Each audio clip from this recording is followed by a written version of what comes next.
it's working. That was a sound check. So, hello, my name is Matt Beat, Mr. Beat on the internet. Thanks for being here tonight. I'm going to take a series of political quizzes again. All right. And this thing's a little bit out of tune. I apologize for that. That was a sound check. Hello, everyone. Thanks for being here. Right off the bat, wow, we got a super chat already. Nathan, hello, good to see you. Yeah, I'm aware of Vlogging Through History's reaction video to Monsieur Z reacting to my Woodrow Wilson video. Also, apparently, Monsieur Z reacted to Vlogging Through History's reaction to his reaction to my video.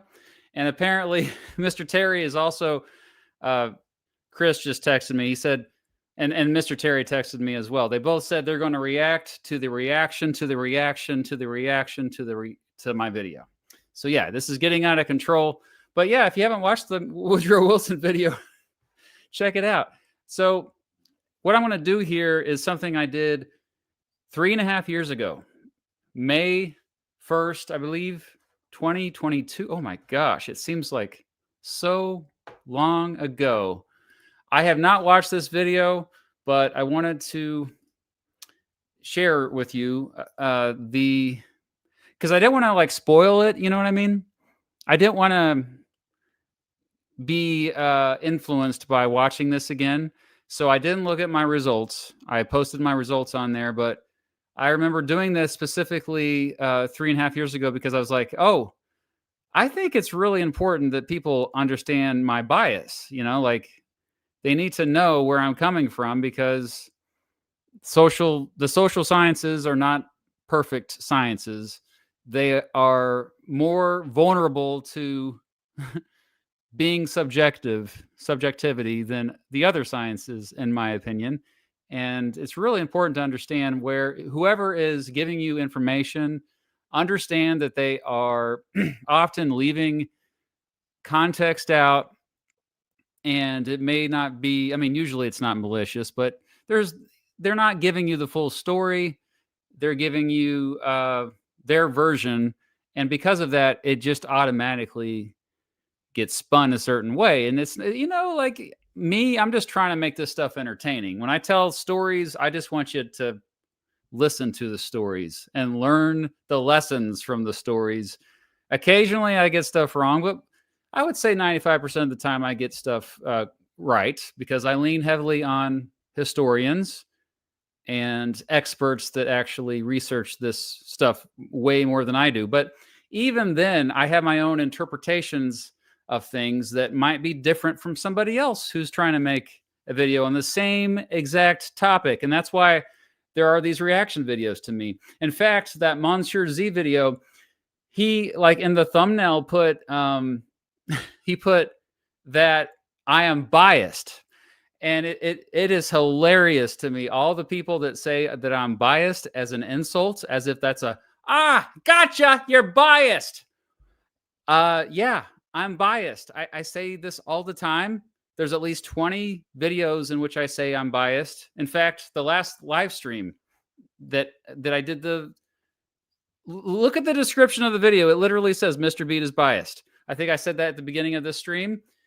Anytime people accuse me of like having political beliefs, I'm just like, well, I'm very transparent about this. In fact, I did a 3.5 hour long live stream taking different political quizzes. So you can see where I come at different issues. So like, yeah, if you call me biased, it's not the insults that you think it is. It's just like, anytime I see that, I'm just like, okay, yeah, what's your point? We're all biased. Literally every human being is biased. So there are still 13-year-olds on social media that call me biased as if it's a gotcha. Speaking of social media, also, I thought this was pretty funny today. So, if you know anything about me, you probably know that I generally lean more to the left. That's for sure. But also, I generally lean more towards limited government. So that typically people like the quick way to describe me is left libertarian. Labels are problematic, obviously, but okay, fine. If you're going to throw a label at me, I guess I'm not going to be too offended by that. But so yeah, I I follow libertarians that lean to the right and left on social media. I'm fans of of both, and so today Rand Paul, the senator from Kentucky, he posts something about SNAP. Because SNAP benefits are going away here in a couple days, and it's going to be a catastrophe. But anyway, yeah, I'm a fan of Rand Paul on most issues. He's the most libertarian senator there is. So I don't agree with him on everything. But so I responded to him. I said, "Oh yeah, it's because they're poor." The response to me saying that I bookmarked that was something else that I thought was hilarious was STFU, you communist. Communisms breed stagnation and poverty. We have food banks and churches to take care of the poor. Now, this person may not be a person. At least 60, maybe 70% of all of these accounts on Twitter are bots. I get it. But it's still pretty funny to see responses like this because I have been called a communist before. I've also been called a fascist. I've also been called a liberal. I've been called a neoliberal. I've been called, yeah, usually libertarian is the most common, but I just think that the labels are not productive for conversations. I know, I get it. We're human beings. We like to be tribal. We like to automatically put ourselves on a team, and it's nice to have a community to be a part of. You find your Discord servers, you find your people, you find your organizations in real life, and it's great to have a purpose in a community. That's what life's all about. But when it comes down to it, I think it's often harmful for progress in society because it stigmatizes people. It automatically boxes them in a corner, puts them in a corner where if you have all these labels already attached to you, people make these assumptions and they have prejudice against you. I have always been somebody who does not like ideologies. Even when I was younger, I avoided labeling myself anything or getting too far deep into one ideology. I guess you can call that pragmatism, boring. But you do need to know kind of where I stand on most issues, okay? So that's why we're doing this. I'm going to take the same quizzes I did in 2022, 3.5 years ago. But there were a couple quizzes I took that kind of sucked. So if you recall, if anybody was anybody there in 2022 when I did this? Holy crap, it has over 800,000 views. That's crazy. But yeah, so if anybody was there and remembers, I took the I side with quiz and I hated it. Also, the political typology quiz, I hated that as well. But all the other ones I liked. I know the political compass at this point is kind of a joke as well, but it's still kind of a fun way to kind of start things off. So we're still going to do the political compass, but we're going to do the political compass, 8 values, 9 axes, and 10 groups. I had a couple other suggestions I saw in the chat right before I went on the stream here, but I haven't had enough time to properly research that stuff. So I'm just going with those 4. Plus, I don't want to go too long. Last time I did this, it was supposed to be a couple hours. It ended up being over 3 hours. So, it's the day before Halloween. I would like to get to bed so I can get ready for the big holiday. Speaking of which, today apparently is a holiday, an unofficial holiday. Today, I just found this out today. Today is Mischief Night if you live in New Jersey, and it's Devil's Night if you live in Michigan. So if anybody's in Michigan or New Jersey, this is like a holiday for you, the day before Halloween. I mean, it's really, to me, it's Halloween, because All Hallows Eve is supposed to be the day before All Saints Day. So Halloween Eve. You know what I mean? Yeah, it sounded better in my head. Okay, let's do this. Thank you. And an early happy Halloween to you. I hope you have a terrifying Halloween, by the way. I hope it's very scary. Let's try to answer some. What I'll do with the super chats, because I feel bad that you guys are actually paying money. Please just send your money to people in need. There's a lot of people struggling here soon with their SNAP benefits going away. There's like a hurricane that hit Jamaica. There's all kinds of horrible things happening in the world. But I will answer your questions here in between quizzes, and I'll get to a few here. Thank you so much for your generosity. V-Man again. How does it feel to be snubbed by Puerto Rican political royalty for your U.S. territories video? Yeah, they never got back to me when I reached out to them. Pablo Hernandez Rivera. Well, hey, we need to put the pressure on them so I can get an interview. I did get a few interviews with senators and members of Congress, though, so I can't complain too much. Oh, thank you, Drake. You have shifted from primarily focusing on educational, historical, and caring content. Caring content? What does that mean? To political commentary that incorporates history into strong cultural opinions, often belittling opposing views and religious beliefs. He spent $20 to say that. Wow. You must feel very passionately about that. All right, well, I'll address this. I think what has happened in the last few years is I became very worried about the direction my country is going. I feel like we're on a path toward authoritarianism, and I'm strongly against authoritarianism. Really, the problems only started to happen when I started to criticize one person. And I think you all know the person, right, that I'm talking about. I don't have to say his name. Once I started criticizing that person openly, that's when a lot of people became disillusioned with me who had previously been big fans of me, and they felt personally attacked. Because anytime you have a different political opinion than someone else, that the person that disagrees with you, they feel like their identity is being attacked because their values are being attacked. And so I think this is what happened probably with Drake. Caring content, I don't even know what that means. I still make history videos. Most of my stuff is still just straight up history. You can, for those of you who disagree, just go to my uploads tab right now and just go through all of them. It's not like, it's right there. You don't have to stay in your echo chamber. You can hop out of your echo chamber, do a little research. But yeah, once I started not attacking, I was just softly criticizing this one man. That's when all of a sudden a lot of people became disillusioned. It's worth noting that, you know, this path toward authoritarianism didn't start with the current administration. This has been building throughout American history. You can go all the way back to Andrew Jackson or Abraham Lincoln or Woodrow Wilson or Franklin Roosevelt. There are presidents who have expanded the power of the presidency throughout American history. This is well known. You don't have to I just think the reason why I feel obligated to speak out is because I, for better or for worse, I have influence.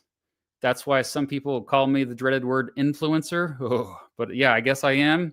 And so if you, the second reason, that leads me to my second reason why I feel obligated to speak out. Look, if you spend all day long, like the last 20 years, like I have, every day you're studying history, you're teaching history, there's a lot of lessons to be learned by, the point of learning history is not just fun stories. The main point of history is to learn the lessons of the past. And when you see lessons, okay, I feel like, okay, we probably should not repeat these same mistakes of the past. And so maybe I should say something because I know about these times, these mistakes. Like great example is tariffs, okay? And I just thought of an analogy or metaphor, I guess. Just today, I was thinking about tariffs. There's still a lot of people who don't understand the damage that tariffs do, and they don't understand that, hey, we had tariffs in the 1800s and it was just fine. Okay, so let's just go over that example as a preview for tonight. Tariffs were fine when our economy was brand new starting out, when we had infant industries, as they call it, as economists call it, when you had a brand new economy. When you are the top economy in the world, though, you don't need tariffs anymore. So the metaphor I was thinking about, maybe this doesn't make any sense, but the metaphor I like to now, I think I'm going to try using is think of running a race. You're running a long race, a marathon, okay? 20 some miles, and you are first place. You are on the way to win this race, okay? You look back and everyone else is way behind you. That's the United States of America right now. We still have the top economy in the world.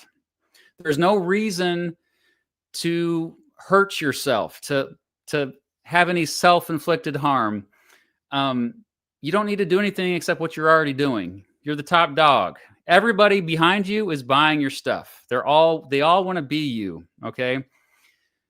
When we were starting out as a country, we were not at the front of the race. We were way towards the back. And we needed to do crazy things to try to catch up. And one of those things we did was tariffs to promote domestic production. And we did eventually get to the top of the race by the end of the 1800s. McKinley, who I'm reading about right now, by the way, reading a book because I'm making a video about William McKinley. McKinley, actually, who was known as the tariff president, he realized, oh, maybe we don't need to do tariffs anymore because now we're an imperial power in the world. We have new markets. Maybe we can start to lower tariffs. And ever since, from the beginning of the 1900s to World War II, tariffs went dramatically down because everybody was buying our stuff. When everybody is buying our stuff and our goods and services, you don't need tariffs. This is a very simple lesson of the past. This is a lesson that every historian knows, every economist knows, and yet we have people in power right now who didn't learn that lesson. They didn't learn history. They didn't learn economics. Maybe they thought they did. They learned just enough, but they didn't hear all perspectives. They didn't hear all the stories of what went wrong. And so that is why I feel obligated to share with you, like, hey, you know what? We tried that in the past and it didn't work. Or we did try this in the past and it did work. So doesn't mean that it's going to work again. Of course not. But that's my long-winded say response to that last to Drake there. So he probably wasn't even listening. Comic, will you do a video of compare Italy and Greece? What would have happened if Hamilton became president or Frederick Douglass became president? Ooh, I like those ideas. I haven't done compared for a while, though. I don't know if I'm going to do it again, honestly, because I lost the passion to do it, frankly. Would you ever consider appearing on Jubilee? At one time, yes, but no longer, because I think what they're doing is they're profiting off of hate and division, and they're platforming fascists, platforming very hateful people, and I don't want to have anything to do with fascists or hateful people. Thank you, GM, for joining. Oh, it's Mala Funk. Aloha from Hawaii. Run against Roger Marshall. Oh my gosh. Okay, so I'm not going to get into this too much, but Roger Marshall is my senator here in Kansas. He's up for re-election next year. There's been a few people that have asked me to run against him because I'm often criticizing him on social media. Half the time I'm just trolling him. The fact is, I don't want to run for the Senate. I don't want to enter politics because my life is great. I am very privileged, and maybe that's selfish of me, though. So I get it. I could be persuaded because, let's face it, these are scary times, and maybe some people need to step up to do things they don't want to do. But Mrs. Beat also doesn't want to, for a good reason. We have a lot going on, personally, and it's just there's never a good time, I guess. But anyway, the thoughts of people wanting me to do this, it's very nice of you. I would have to be heavily persuaded, and it's not a job that I would want. But we need somebody to run against him, though. He's horrible. He's not a good senator. How do you feel about markets being used for innovation? on top. Okay, we're going to get to that. There are questions on here in these quizzes that we're going to get to. So if you have specific questions, we will get to that. But thank you for the super chat. I'm using your Bleeding Kansas video as a source for my essay on how the Kansas-Nebraska Act sparked the Civil War. Holy crap, Sai. That's a lot of pressure, but thank you. That's an honor.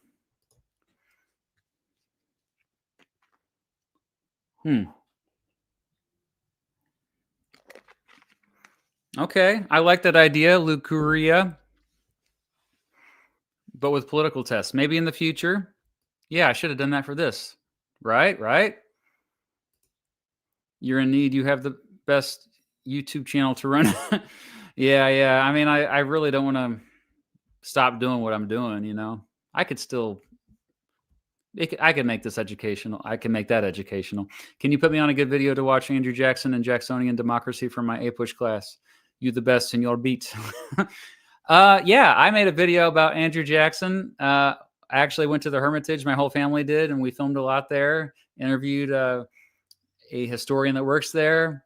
Yeah, like go for that one. I mean, you know, I hate to like self-promote. No, I don't. I self-promote all the time. Used to force my students to watch my stuff in class.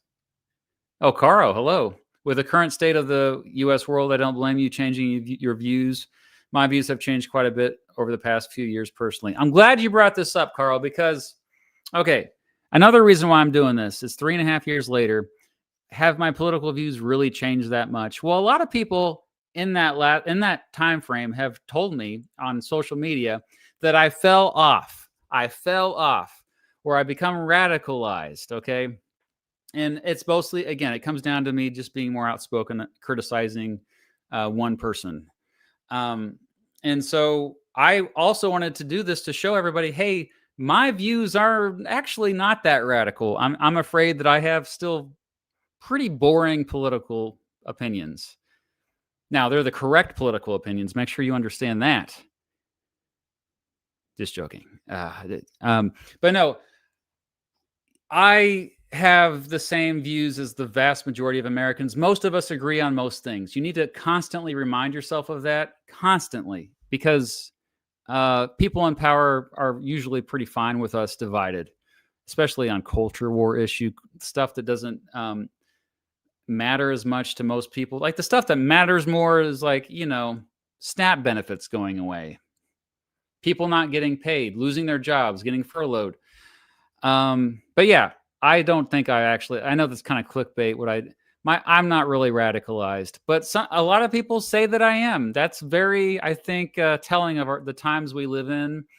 That said, I have to see, have I moved further to the left? I was telling a friend the other day, I was like, have I become radical? I feel like I have become a bit radicalized. Maybe I have. Maybe they're right. But then at other times, I'm like, I'm actually more conservative now than I was 10 years ago. It's weird because, okay, I'm constantly bringing up the Constitution. I'm constantly bringing up the fact that we are a republic and that people in power should not be able to do hardly anything.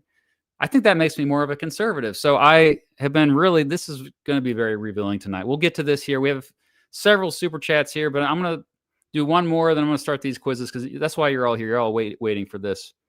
Patrick, hello from New Jersey. Had some fun times on Mischief Night as a kid, but been raining all day. Don't think anyone wants to be out in the cold and wet. See, Patrick knows about Mischief Night. Okay, let's get right to it then. I know it's been a long introduction, but we're going to start off with the political compass. Everybody's favorite or least favorite. It's a love-hate relationship for most with the political compass. Like it says here, it's been around for 24 years, and it's very memeable, lots of memes. I did a video where I did the political compass for every single president in American history. I pretend like I was every single president, and I took the quiz as if I was that president, and it took a long time. I encourage you to take these tests as well at home.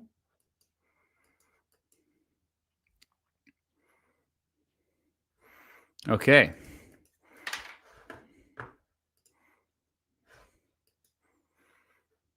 Before taking the test, making sure you can all see this. Okay. Before taking the test, please note that this isn't a survey. These aren't questions. They're propositions. Propositions are a very different proposition. Huh? I don't remember that.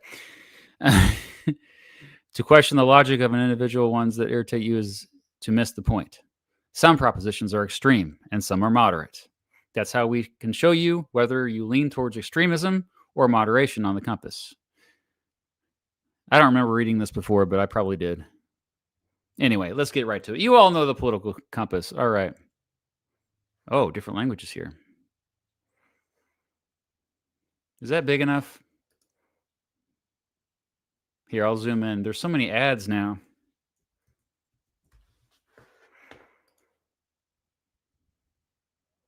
All right. It's laggy because of the ads. If economic globalization is inevitable, it should primarily serve humanity rather than the interests of transnational corporations.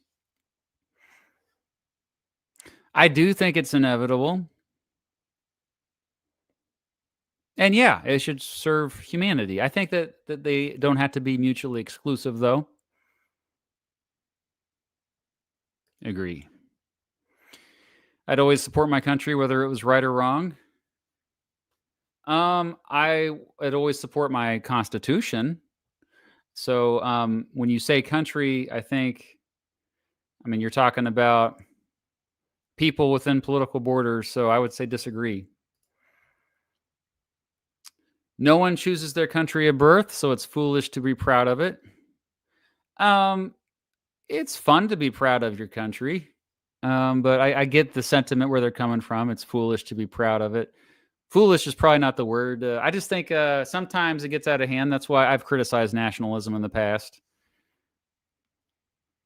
So, I mean, I could say disagree still. I'm really curious what I put 3.5 years ago on that.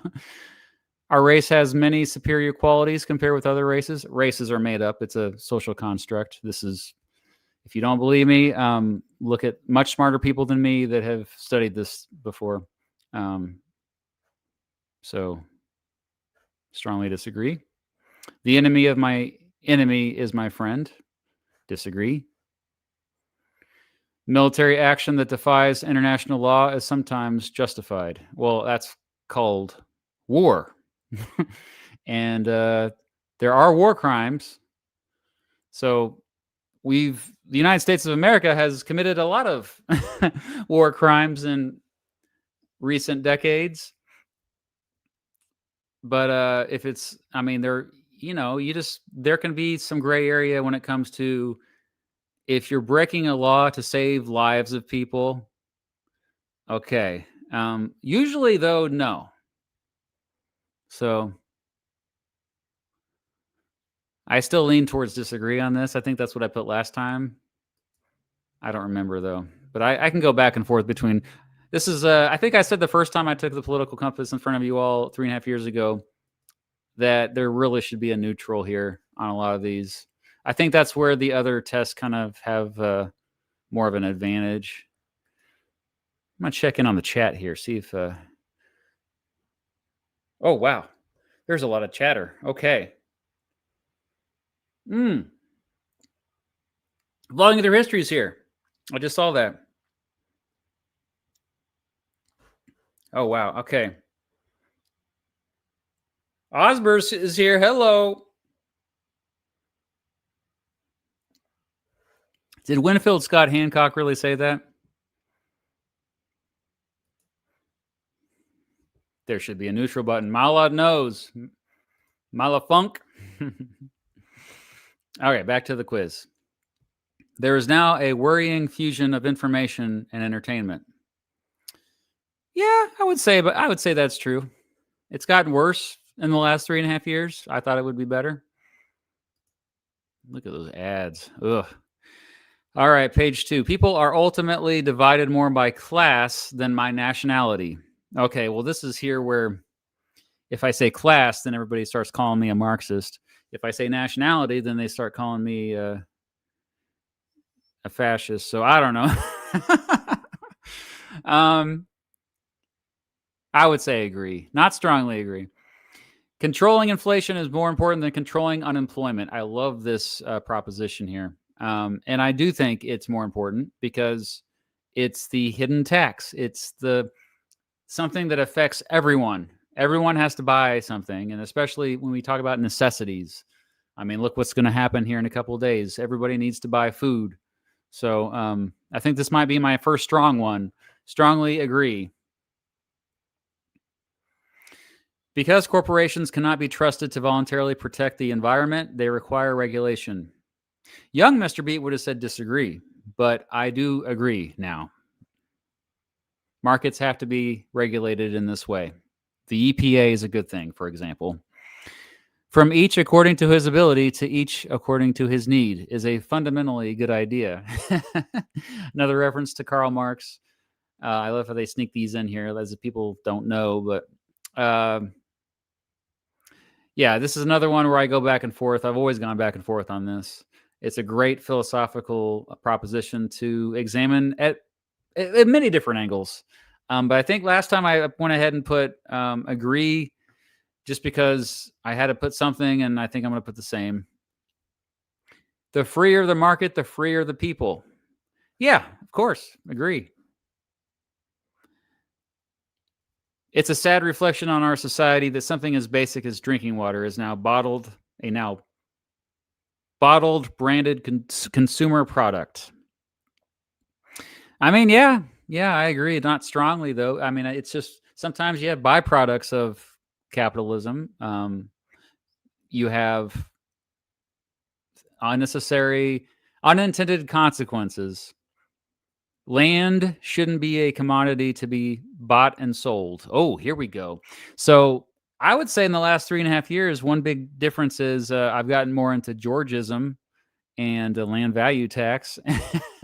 And so, yeah, like this, maybe my views have shifted on this a little bit, but I think in certain circumstances, I think it makes sense that you can turn natural resources into a commodity. I mean, it's what makes it a commodity. It's worth the same no matter where it comes from, and if there's enough of it, as long as you're not hurting other people. But at the same time, yeah, the fact that it's here, it's natural, and we're profiting from it. Like, what did we do we didn't do anything to create it, to produce.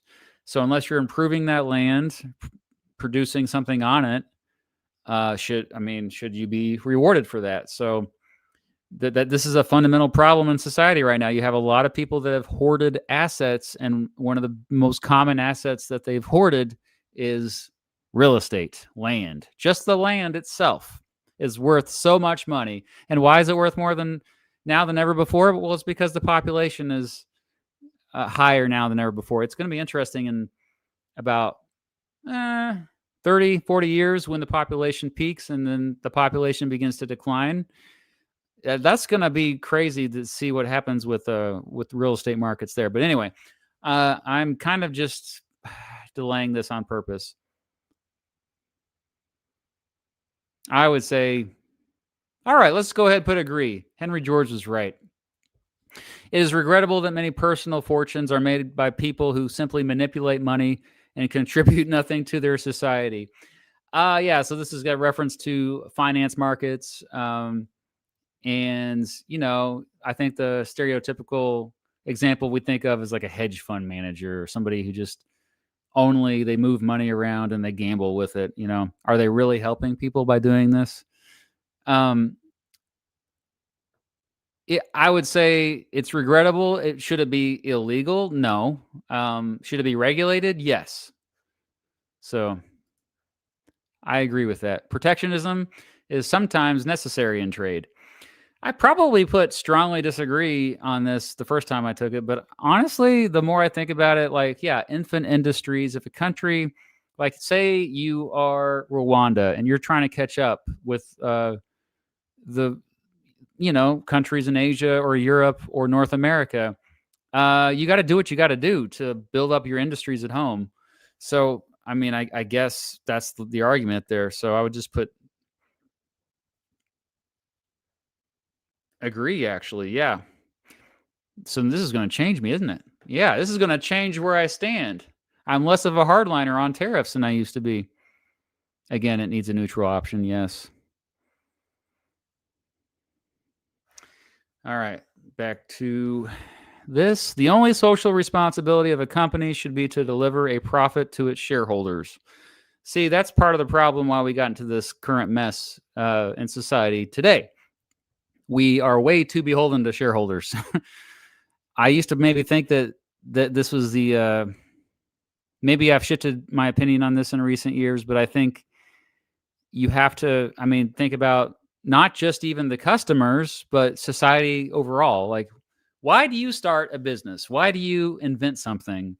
Is it to make money only, or is it also to help humanity? I think a common theme that you'll see with all these quizzes I'm taking here is that it's most important to me that we have equality and that every human being has certain rights. Rights like access to clean drinking water, rights to like food and shelter. Um, Basically, the things we need to survive at a minimum level. And so I think that we also need to consider this too when we're talking about the social responsibility of private companies. So disagree. The rich are too highly taxed. Disagree. Those with the ability to pay should have access to higher standards of medical care. I mean, sure, but at the same time, like they have to pay a lot, and they're really still not getting that good of higher standards. Like the even paying a lot of money these days doesn't get you very much better health care compared to others. So government should penalize businesses that mislead the public. This happens all the time. There's already laws on the books in pretty much every country against fraud and false advertising. Even like there has to be labels on certain products. You know, these are things that came up in the United States during the progressive era first, and ever since have been expanded. But yeah, like absolutely. A genuine free market requires restrictions on the ability of predator multinationals to create monopolies. Yeah, of course. If you want a true free market society, sometimes you need a referee to step in. Um, Otherwise, there's going to be cheating, there's going to be manipulation, there's going to be some that take advantage of the system and exploit, screw over others. Um, so yeah, think of it like a football game. You have officials to make sure it's fair, and markets are truly free when they're fair. This is maybe something I also didn't think when I was a young man. I've shifted my views on this. All right. Abortion, when the woman's life is not threatened, should always be illegal. I mean, I think I said this 3.5 years ago. Personally, I'm pro-life. I think that I would, if anybody I know, if they're pregnant and they're thinking about having an abortion, I would do my best to talk them out of it. I think it's a horrifying thing. But at the same time, it's a very complicated, complex thing that really there's so many different nuances to it. And so I think you need to find compromise on this issue. It's a classic wedge issue because it's easy just to divide people into two categories. You're the pro-life or you're pro-choice. But no, like there's lots of room in between. Obviously, you have certain circumstances where, like, if a woman is, sexually assaulted, late term abortions are different than first term. So there has to be some common ground there.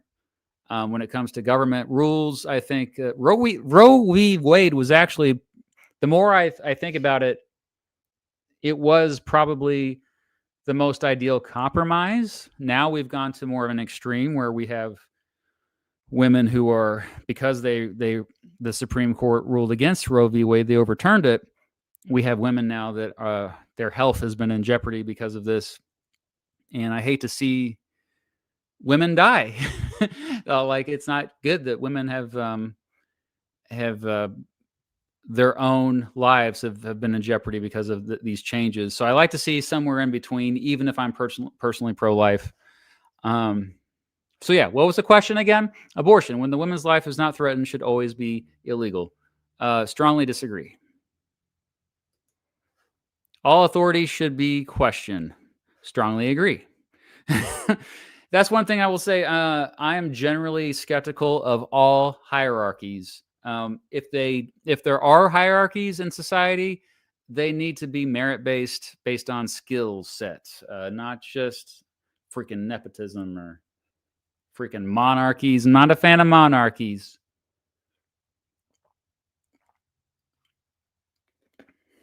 Okay.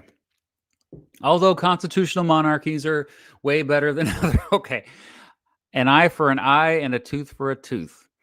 This is another instance where there's lots of gray area. I think, though, I would just lean to say disagree. Taxpayers should not be expected to prop up any theaters or museums that cannot survive on a commercial basis. This is a good philosophical proposition because you think about the purpose of a museum or a theater. I mean, more so museum. But, this expands to schools. I'm so glad we have the Smithsonian system in the United States because it's just such a good resource for everybody that, if you can't afford it, you can still go. They're free. For the most part, you can just walk right in. But I think that, so it's one of those things where if you have a system that is in place to make it easy to get educated. So this includes museums. I'm not sure about necessarily theaters or whatever, but museums for sure. These are educational institutions. Also research facilities to a certain extent, funding for universities even. If you have funding by tax dollars for these things, then society as a whole is better off. It's the same reason why I also believe it's good that we have tax breaks and benefits for families, because I think it's good to start a family. I think you want people having babies being able to afford to start families, because society overall is better off, especially if you have more than one parent. Single parent situations are really difficult. And so if you can make it so that there are more than one parent in the situation, grandparents there too, as many adults as possible raising our children and loving, nurturing homes where there's not scarcity. Heck yeah. So anyway, these are investments. So taxpayers should not be expected to prop up any theaters. I disagree with that. I disagree. Schools should not make classroom attendance compulsory. I go back and forth on this one still. I do think, I made a video about the history of schools and why we have them. It's another one of those things where it's like, is society better off if everybody's forced to go to school? I think overall, yes. It's not just the forced nationalism. We're not trying to brainwash, indoctrinate kids. No, it's just like how to raise these kids so that they learn how to get along with others. That's really what it's about. So I kind of lean more towards disagree, although I can definitely see both sides on this one. All people have their rights, but it is better for all of us that different sorts of people should keep to their own kind. Strongly disagree. Good parents sometimes have to spank their children. Strongly disagree. All the research that I've seen says otherwise. Kids who are spanked that creates trauma. It's natural for children to keep some secrets from their parents. Agree. Yeah. Possessing marijuana for personal use should not be a criminal offense. Strongly agree. I think that all drugs should be decriminalized. The prime function of schooling should be to equip the future generation to find jobs. No, I disagree. I think the prime function of schooling should be to teach kids how to be good citizens. And that means teaching them how to get along with fellow citizens primarily. I'm going to check in on the chat. Oh, I'm getting some Mr. Bass. Heck yeah. I guess I'm on the right path here. This is a little nerve-wracking, though, doing this live, because it's like, oh, Maybe I'm misinterpreting something, or maybe I'm thinking weirdly about something that I shouldn't be. Sorry about all the ads on the Political Compass website. People with serious inheritable disabilities should not be allowed to reproduce. That's the eugenics question, and I strongly disagree with eugenics. The most important thing for children to learn is to accept discipline. No, I would disagree with that. There are no savage and civilized peoples. There are only different cultures. I think for the most part, that's true. Yeah, like you do have varying degrees of, I mean, some cultures tend to be a little bit more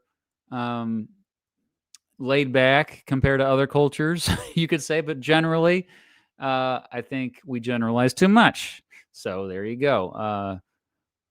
I think cultures oftentimes are overemphasized when we look at because what it does is it kind of oversimplifies groups of people. So yeah, I'll lean towards agree on that. Yeah. Those who are able to work and refuse the opportunity should not expect society's support. See, this is one where I think I have actually shifted in recent years.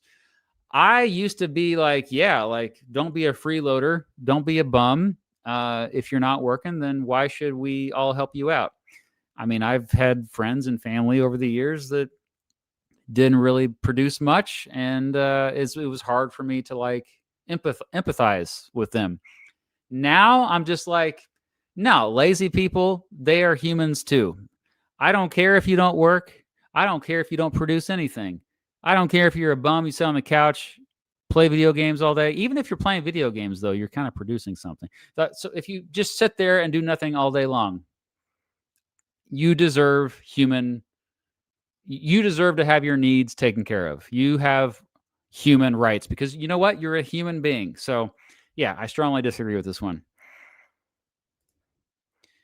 When you are troubled, it's better not to think about it, but to keep busy with more cheerful things. Well, that just about sums it up, doesn't it? With most of society these days, I think that's my biggest criticism of most of society is we kind of immerse ourselves with distractions. We like to not think about the things going wrong in the world. I know a lot of people who don't pay attention to the news for that reason, and I get it. I understand why, but yeah, if you're troubled, yeah, maybe not. Because if you're troubled, that means you might have like this might be a disability. You might have depression. Like so. We should define what troubled means here, but at the same time, like, okay, you probably have major issues. Okay, I can empathize with that. First generation immigrants can never be fully integrated within their new country. This is something that, you say the word never, and I get triggered by that.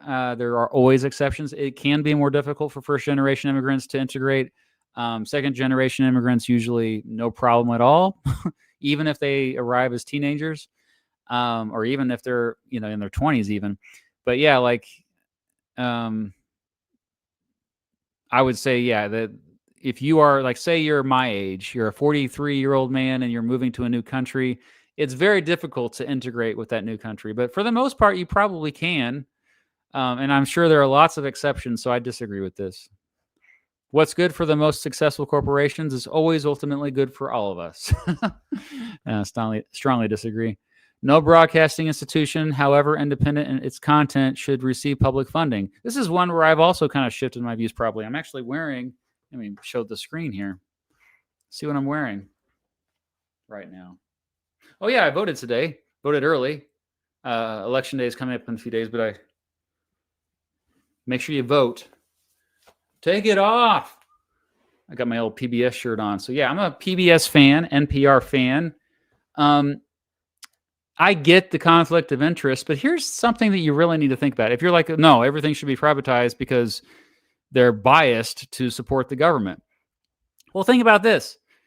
If you don't have to worry about ads, like if you're not beholden to private companies advertising on your network, then that gives you a lot of freedom to report the truth, doesn't it? Like NPR does get funding, by the way, from from private companies, And I noticed that, yeah, like maybe they shouldn't be, because sometimes when they're covering Apple or Microsoft or whatever, Google, my boss technically, uh, they maybe cover them a little bit more nicely than they would otherwise. And so if you just have this public funding, then you have more freedom to seek out the truth as opposed to feeling pressured by who's giving you money. Like me, I have to be careful with sponsors I take. So, I'm not showing you the screen anymore. Sorry. No broadcasting institution, however independent its content, should receive public funding. There you go. I would say disagree.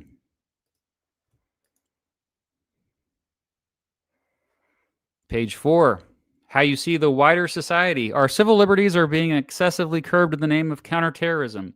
Yeah, strongly agree with that. It's been bad ever since 9/11. A significant advantage of a one-party state is that it avoids all the arguments that delay progress in a democratic political system. Yeah, I mean, that's like most countries kind of have a one-party state. Most countries have oligarchies, and they suck. I mean, they're not necessarily all dystopian. I mean, obviously, China's doing a lot of good things, but I still strongly am against a one-party state. a two-party state, which we have here in the United States, is bad enough. So strongly disagree. Although the electronic age makes official surveillance easier, only wrongdoers need to be worried. No, because privacy is really important to me. The fact that all these private corporations and the government has access to our personal data is really troublesome to me. So, yeah, I mean, I'm not doing anything wrong. What should I have to worry about? You just never know. If somebody doesn't like you and they have a powerful position in government or with a powerful private corporation, then they can make your life miserable. So, strongly disagree. The death penalty should be an option for the most serious crimes. I disagree. Actually, strongly disagree with that. In a civilized society, one must always have people above to be obeyed and people below to be commanded. This is a hierarchy question, and I strongly disagree. Although that would turn me into a communist, though. So I'm just going to put disagree. Yeah. See how I'm aware about how they're framing this? Abstract art that doesn't represent anything shouldn't be considered art at all. Okay, this is all subjective. So, yeah, I disagree. In criminal justice, punishment should be more important than rehabilitation. I strongly disagree. You want people to be redeemed. You want society to get better. If you're just punishing, it's not going to help society overall. You just kind of putting a Band-Aid on the problem. It's attacking the symptom, not the root cause. What is this ad that keeps popping up? It is a waste of time to try to rehabilitate some criminals. Some criminals? I mean, if they are like sociopathic or psychopathic, then I might lean towards agree on that. But at the same time, the idealist in me, like, I never lose hope. You just never know. People maybe can change, and so I lean a little bit more towards disagree, although I'm really should be neutral on this one. The business person and the manufacturer are more important than the writer and the artist. You don't have one without the other. Like, you need the writer and the artist needs the business person and manufacturer. The business person and manufacturer needs the writer and the artist. So they're not mutually exclusive. This is a tough one. I really am right firmly in the middle with neutral on this. I just, what do you think, chat? What do you think on this one? I hate this question, this proposition. Ooh, someone says strongly disagree.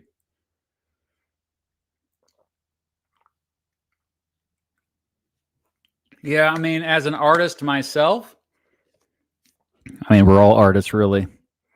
I kind of lean more towards the writer and the artist because, chicken and the egg situation, and they're creating stuff regardless if it's being mass produced or not. Or yeah, I'm gonna go ahead and go with disagree.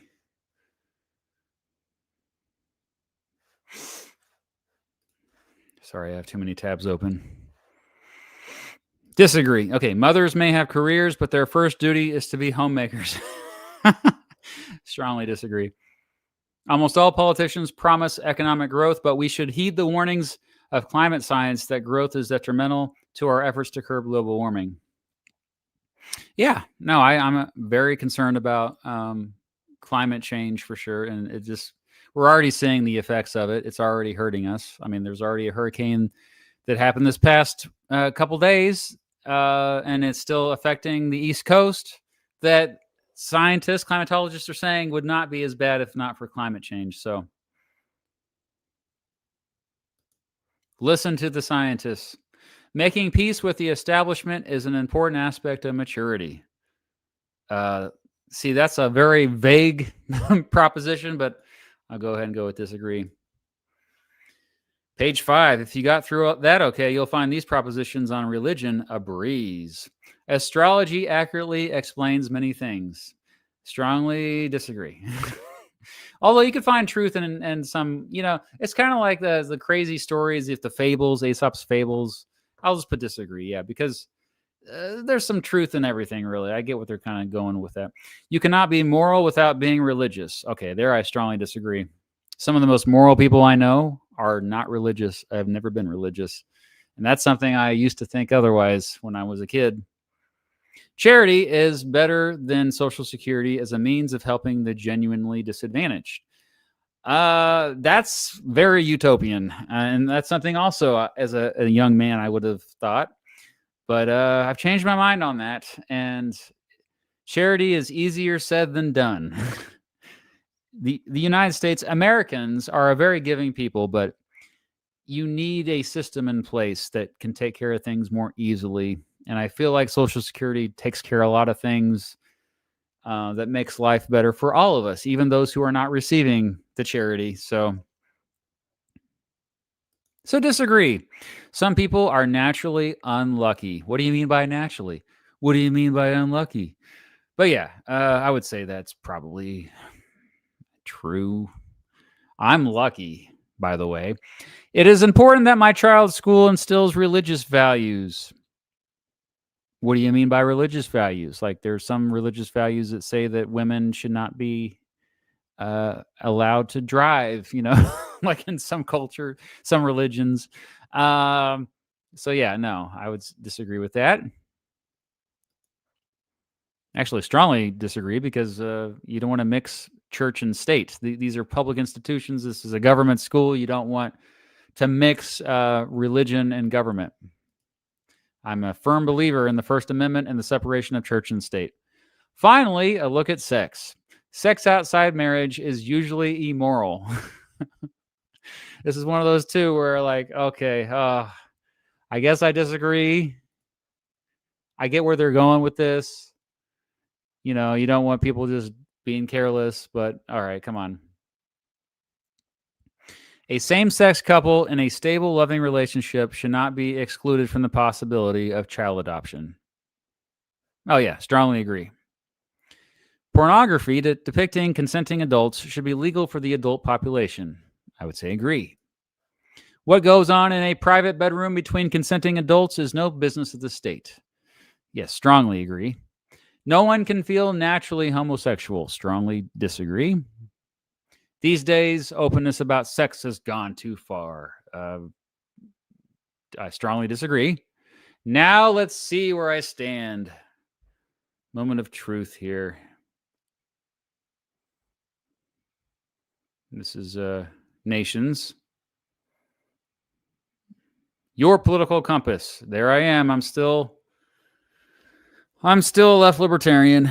That's where I was 3.5 years ago. I'm going to screenshot this.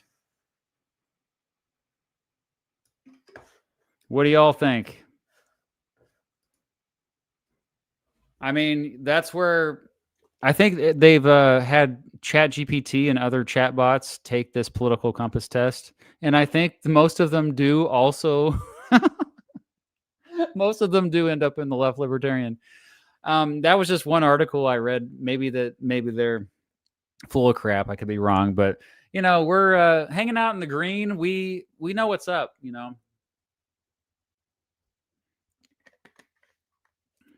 But see how far away I am from authoritarian? That's one thing I'm very clear on. And that's why I am concerned about the state of the United States. Okay? So political compass is done. The chat is saying Mr. Woke. I love your PFP. Okay, so let's go to some super chats while we're waiting here before I go to the next quiz, because I want to make sure that I catch these.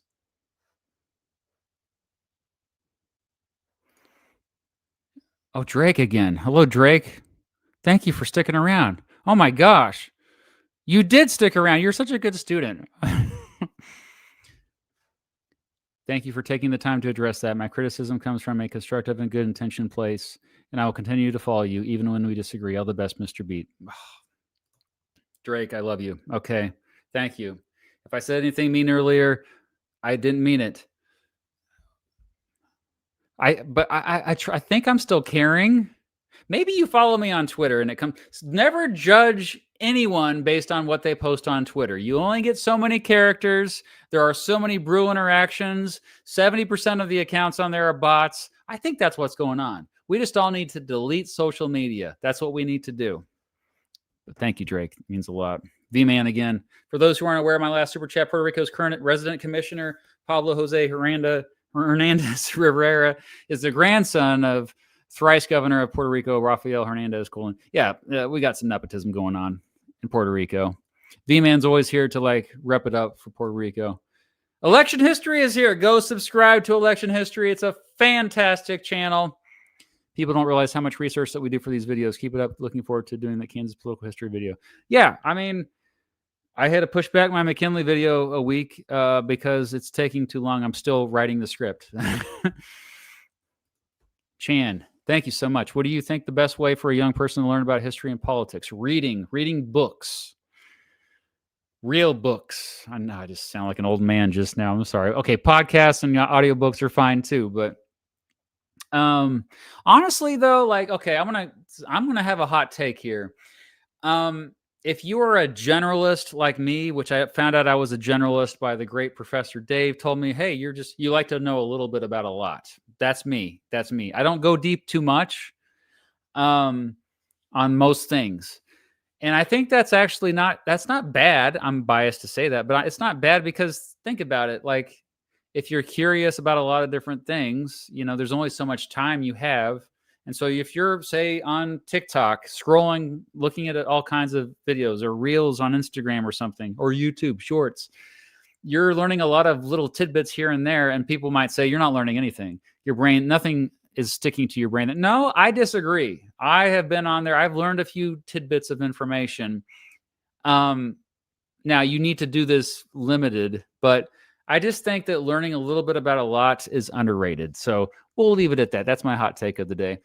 Sonny, thank you. Thoughts on Newsom veto on SB 34, local union member here. I'll woo 46. I find so many being silent, speaking volumes. I don't know enough about it, Sonny. I got to research this more. I don't know enough about it. I'm sorry. But thank you for the super chat. but thank you. Maybe you have a question later on, but thank you. Devin, holy crap, Patreon supporter, fellow Kansan, who did Jubilee platform that was actually fascist. Okay, so what did it for me was the Mehdi Hassan episode. I'm a fan of Mehdi Hassan. I think he's somebody who is earnest and always comes in good faith, and he's truly against fascism. He had to debate fascists. They platformed these fascists on that episode. It was one of the ones where there was he was in the middle of the circle and they all circled and raced to debate him. So yeah, that's the episode that did it for me. Jacob, thank you. From Canada, eh? Will you ever make a video about Martin Luther King? Oh my gosh. I was not taught about him in Canadian high school. How dare they? Love the videos. Hope you're well. Thank you, Jacob. Yeah, I mean, that's been on my bucket list. Before I do a big video about MLK, I just got to make a video about Harriet Tubman. I'm a bigger fan of Harriet Tubman than I am MLK at this point. I think she's the most kick butt American in history. And so, but I want to travel to all the spots, like in Maryland, especially a little bit New York. So that's what I'm waiting on. Same thing with MLK. Like now that I'm trying to do more traveling to historical locations, it just takes more time, and I'm trying to like go deeper than I do normally. I want to do it right, and eventually I hope to get to it. Yes, John, thank you. Do you think that this country would be better right now, or at least the very least on the right trajectory, if Kamala Harris had won the election? It'd be in a better shape for sure. Was I necessarily a big fan of Kamala Harris? No. Was she the better option than Trump? Of course she was. um, yeah, I mean the tariffs for one thing. I think the tariffs are the biggest mistake. Well, no, that's not the biggest mistake. The more big mistake that's kind of been that I'm just now realizing. Uh, the way that ICE is dehumanizing immigrants. There's been so many legal citizens who have been harassed and detained and even deported. Legal citizens by ICE, and so I've been very critical of that organization. I think they're acting really horribly. I think they're terrorizing neighborhoods right now. So Kamala Harris wouldn't have done that. Shataran James, I really did try to teach my parents media literacy and critical thinking, making lectures to walk them through, but it feels futile. This is something that you really should be taught in elementary school. It has to be taught early. It's really difficult to. I deal with this with my parents a little bit. No disrespect, but it's difficult to critically think about things, and we don't really have the time or patience to think through things like what is critical thinking. It's just taking any claim, and it's a process of determining if this claim is true, mostly true, partially true, or false. It's somewhere on a spectrum, and to do that, you have to really analyze and evaluate sources. You have to compare and contrast information, corroborate, verify, re-verify, all while suspending judgment, trying to ignore your own prejudices. That's why it's generally just a good idea not to have a strong opinion about anything. It's okay to have a few core values, like with me. I think that every human being should have certain rights. I think that authoritarianism is bad. I'm distrustful of hierarchies. These are a few values that I have that you should always carry with you, but we're talking like 10 or 15 or 20 values when it comes to politics. Otherwise, you really should suspend judgment on pretty much every issue, because there's gray area and you're probably somewhere on a spectrum. You're not on one end or the other. That's where I was talking about earlier about like ideologies. It's ridiculous to have an ideology, especially a very rigid ideology. Like, it's cringe. Joel, thank you. Big fan. Keep up the good work. Well, thank you, Joel. Will you ever do a U.S. labor history video? Are you the same one who's been asking me this for years now at this point? What's your interest in labor affairs in general? I mean, yeah, like I was briefly a member of a union, a teachers union. I don't teach in the classroom anymore, so I'm not in the labor union now. But my father-in-law, proud member of a union for many years. I don't know how long he was, but my dad was involved with that work as well. He was actually a lobbyist as well for his trade union. I don't know enough about it either, but yeah, like I'm glad you keep bringing it up. If it's the same person. Soul, there's a better test on IDR Labs, by the way. Also love you. Oh, crap. But thank you, Soul. Use ad blockers, so I don't use ad blockers. I should. I'm such a boomer right now. I'm so sorry. Roy, thank you. Watching your videos before sleep from South Africa. You're the reason I know anything about American history. Whoa, that's awesome. South Africa is a beautiful country. I want to go there someday. Love from Wisconsin. Thank you, Ethan. Also, bring your beard back. I was just talking to somebody about this the other day. I think I might grow my beard back next year. I think 2026 is the year of the beard. And everybody's growing beards right now. Like a lot of my friends are growing out their beards. So it's Harrison. Oh, I always considered myself a lame centrist. Then I started saying crazy woke things like, no, we shouldn't invade Canada, and vaccines don't cause autism. And I got called woke. See, so relatable, Harrison, as always. Thank you for always being awesome and your support always. I got to get back to the quizzes, though. We'll continue where we left off with Thurston after this. But please save your money. Give it to the poor. The next quiz we got is the 8 values. And I like these quizzes a lot more. In fact, the 8 values might be my favorite, but I'm just going to go in numerical order. 8 values, 9 axes, and 10 groups. All right. So you can read there what the 8 values is. The link is in the description if you want to go ahead and take it yourself as we're going ahead. But and there's 70 questions, so I'm going to go a little bit quicker on this because it's already been over an hour. All right, it's getting hot in here. Open the window up. Turn the heater on today. It was a nice, cool fall day, and then now it's warmed up. Okay. 8 values, in essence, is a political quiz that attempts to assign percentages for 8 different political values. You will be presented by a statement, and then you will answer with your opinion on the statement from strongly agree to strongly disagree, with each answer slightly affecting your scores. At the end of the quiz, your answers will be compared to the maximum possible for each value, thus giving your percentage. Answer honestly. Okay, and what are the 8 values? Equality versus markets. So that's the economic spectrum.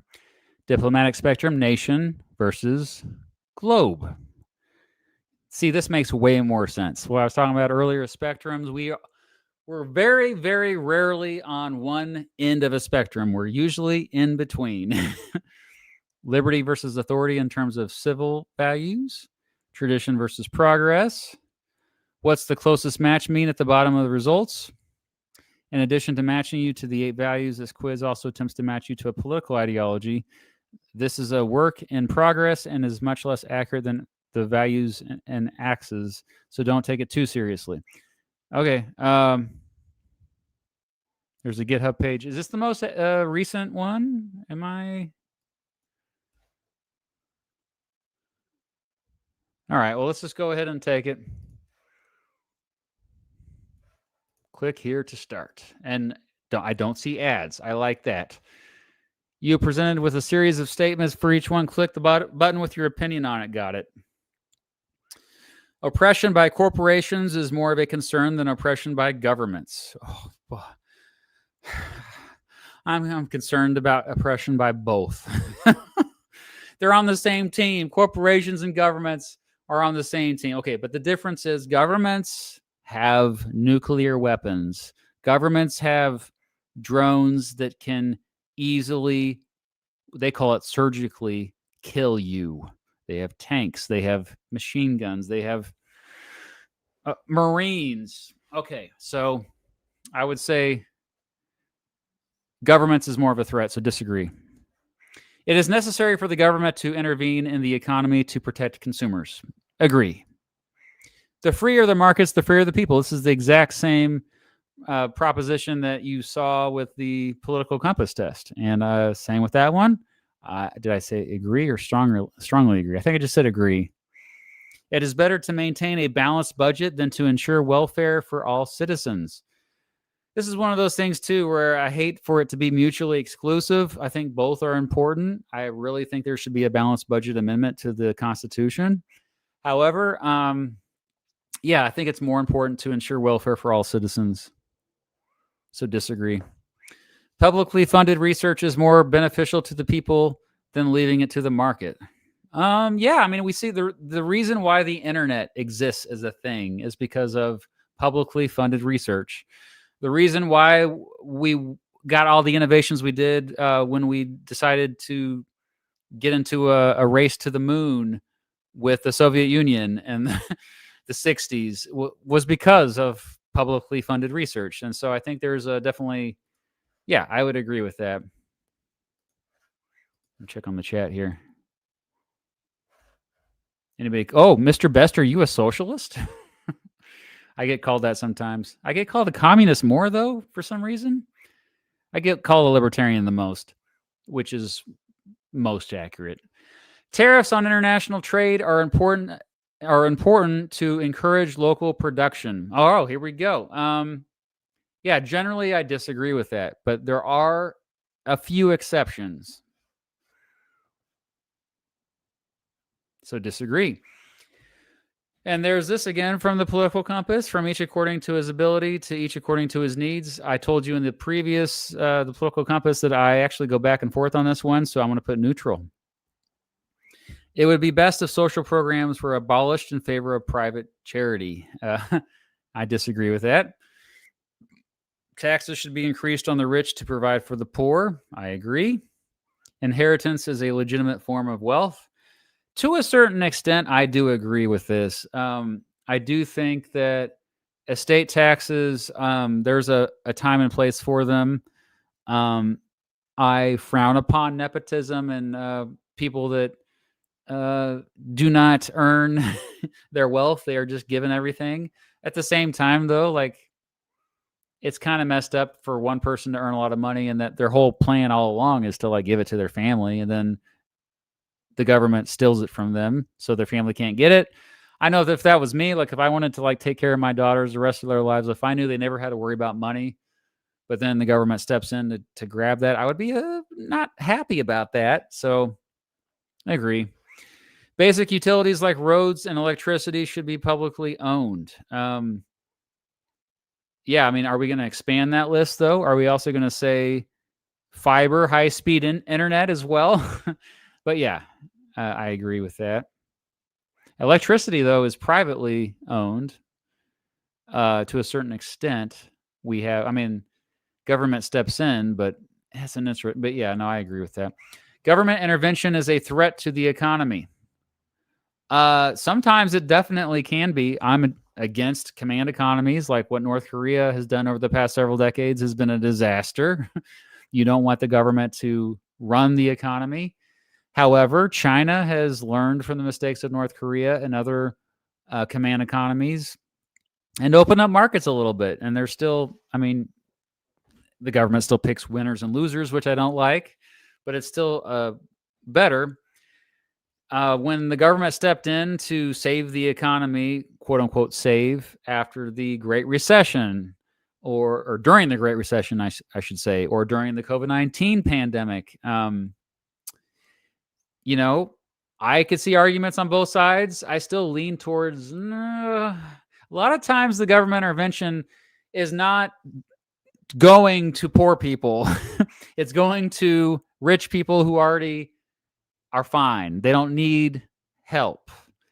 However, I think the stimulus checks were actually legit good during the COVID-19 pandemic. So I go back and forth. I'm going to put neutral on that. Those with a greater ability to pay should receive better health care. Yeah, same question from the political compass. Quality education is a right of all people. I agree. The means of production should belong to the workers who use them. Well, if I say strongly agree, I'm a full-on socialist, because that's what socialism is. But I do think there's value, like in terms of like entire industries, like means of production being owned by workers. I think that's too utopian. I don't think any society is ready for that at the moment. I do think that in certain circumstances, smaller companies, that you could have the workers own the means of production. So I think it's completely reasonable. And you do see this in certain circumstances, even in the United States, but also in countries around the world. So it kind of goes back and forth. I'll put neutral. The United Nations should be abolished. Disagree. Military action by our nation is often necessary to protect it. This is a slippery slope one, isn't it? This where, I mean, what do you mean by military action? And what do you mean by often? We need to get more specific with this one, so neutral. I support regional unions such as the European Union. Agree. It is important to maintain our national sovereignty. Agree. A united world government would be beneficial to mankind. As long as it's decentralized, I think United Nations maybe kind of can take this role, or even like a military alliance like NATO can be eventually consolidated with a world organization like United Nations. But when we say united world government, we get what type of government? Is it going to be a dictatorship? Do we want to, I mean, now I'm sounding like Alex Jones, right? But like dictator of the entire world. So we got to be careful with this. So put neutral. It is more important to retain peaceful relations than to further our strength. I agree with that. Wars do not need to be justified to other countries. I disagree. Military spending is a waste of money. Okay, another one where what specifically are we spending our money on? I'm curious what you guys in the chat think about this, because like a lot of these questions on this test are too vague.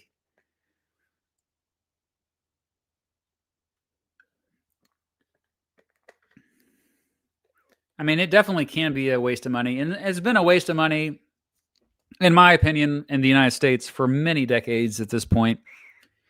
We have jets that have never been used that are just sitting collecting dust in warehouses, that each jet's $1 million. You know, that it gets a lot of attention. Maybe it's too much attention, but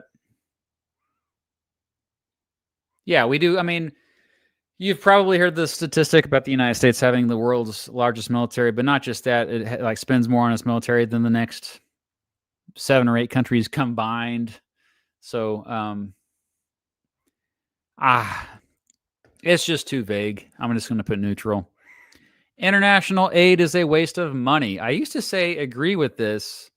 Now I lean more towards disagree, but I'm still got to be neutral because, you know, what specifically are you spending your money on? When you say international aid, I assume you're talking about food and medical supplies, but sometimes that's kind of gets out of hand too. Like things get bought that are not necessarily aid in my view. So I'll put neutral. My nation is great. I still think agree. Yeah. Research should be conducted on an international scale. Agree. Government should be accountable to the international community. I'm definitely going to look like an internationalist after taking this. Yeah, I would agree. I'm a big fan of international cooperation. Okay, fine. I know a lot of nationalists are going to hate me. I don't care. Even when protesting an authoritarian government, violence is not acceptable. I mean, yeah, but there's a certain point where probably war is going to happen. My religious values should be spread as much as possible.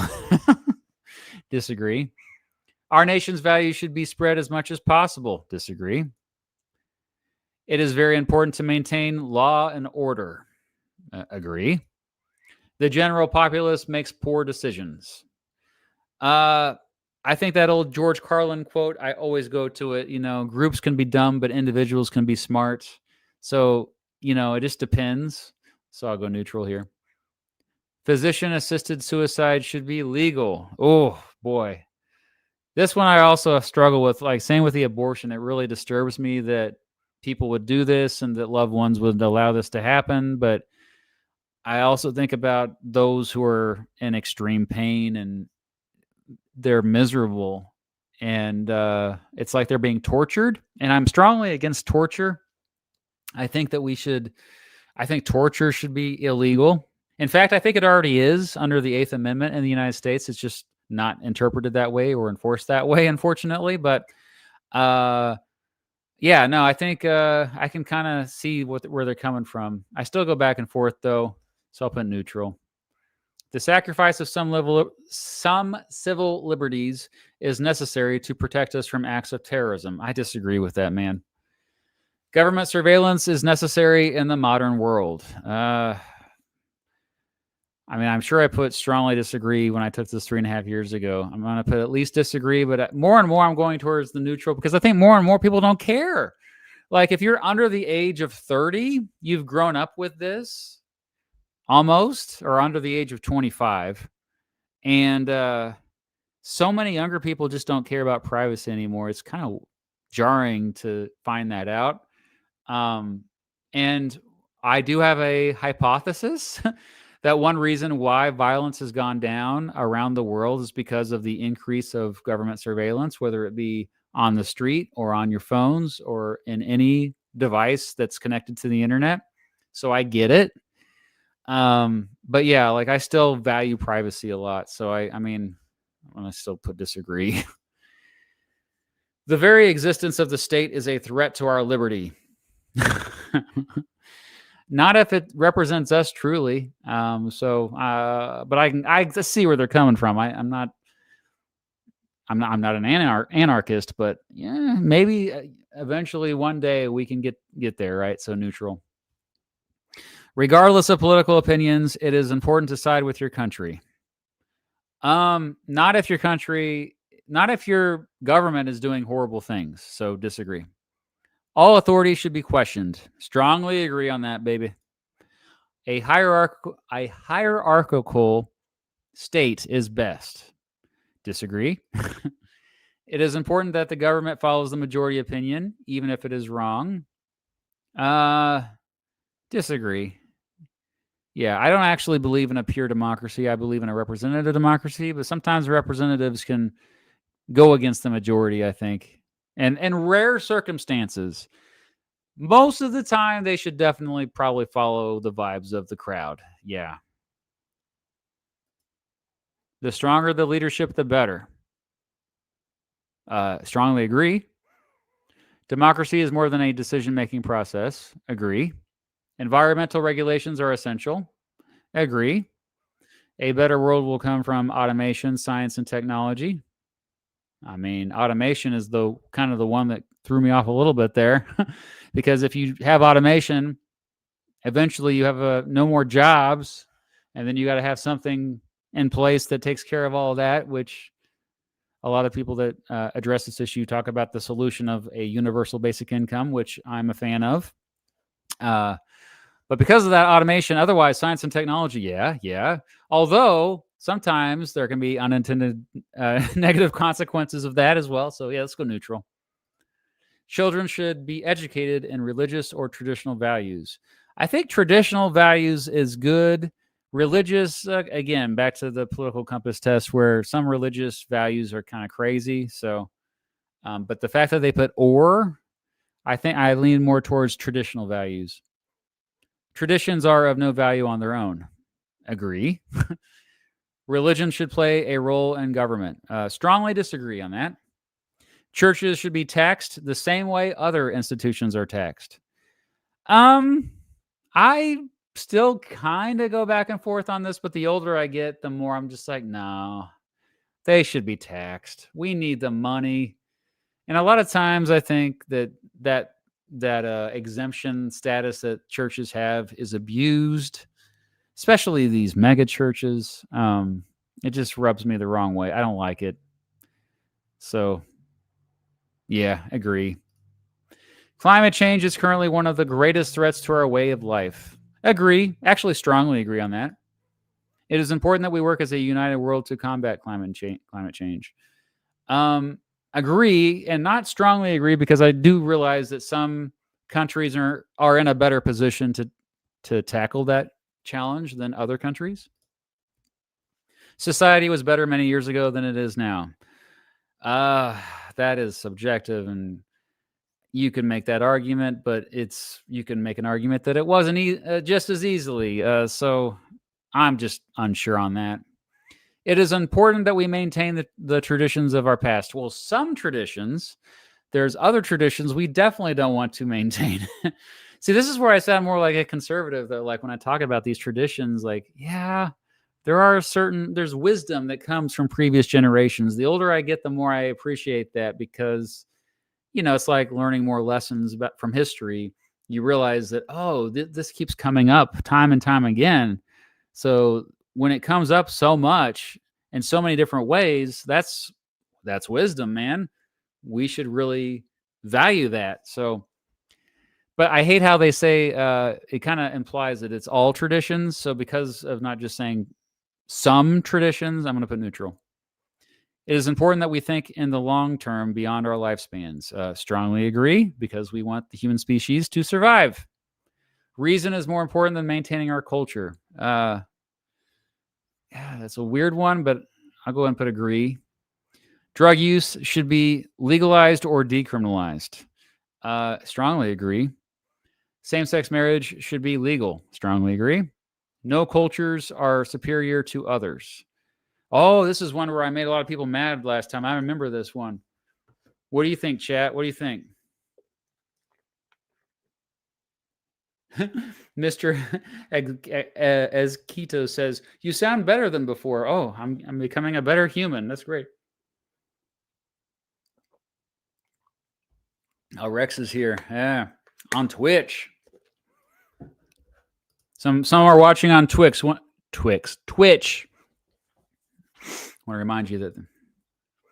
Okay, we got lots of agrees, but a few disagrees. Okay. I just think this is too vague. I think that the definition of culture, like, can anyone just say what the definition of culture is off the top of your head? Because that gets defined so many different ways as well. Yeah. Like, if you just define a culture, I've defined it in a couple videos, and I think I usually say something along the lines of the values, beliefs, traditions of a certain group of people, usually tied to a certain place, but not necessarily, because there's also, for example, internet culture, which transcends physical borders. Yeah, like, I do think that there are negative. If you talk about things like internet culture, like certain cultures on the internet, like the manosphere, is that a culture? Is the manosphere a culture? If you just ask AI that, what does it say? It says more, it's like a collection of media outlets, websites, communities. It doesn't say culture. That's the thing. It's just such a weird thing. It's not a culture in the traditional sense. Okay, well, I just don't know. People have got me thinking differently about this one. I try to keep an open mind about this, but I still think that at the root of it all is that I think every human being is at the individual level has potential to be good, unless they obviously are psychopathic. But even then, there can be healing. We can get to healing one day. Theoretically, we can fix their brain. So I believe in equality. At the individual level, I think every human being should be treated equally. So I would say agree for that reason. Sex outside of marriage is immoral. This is another one. Disagree. A lot of the same questions from the political compass.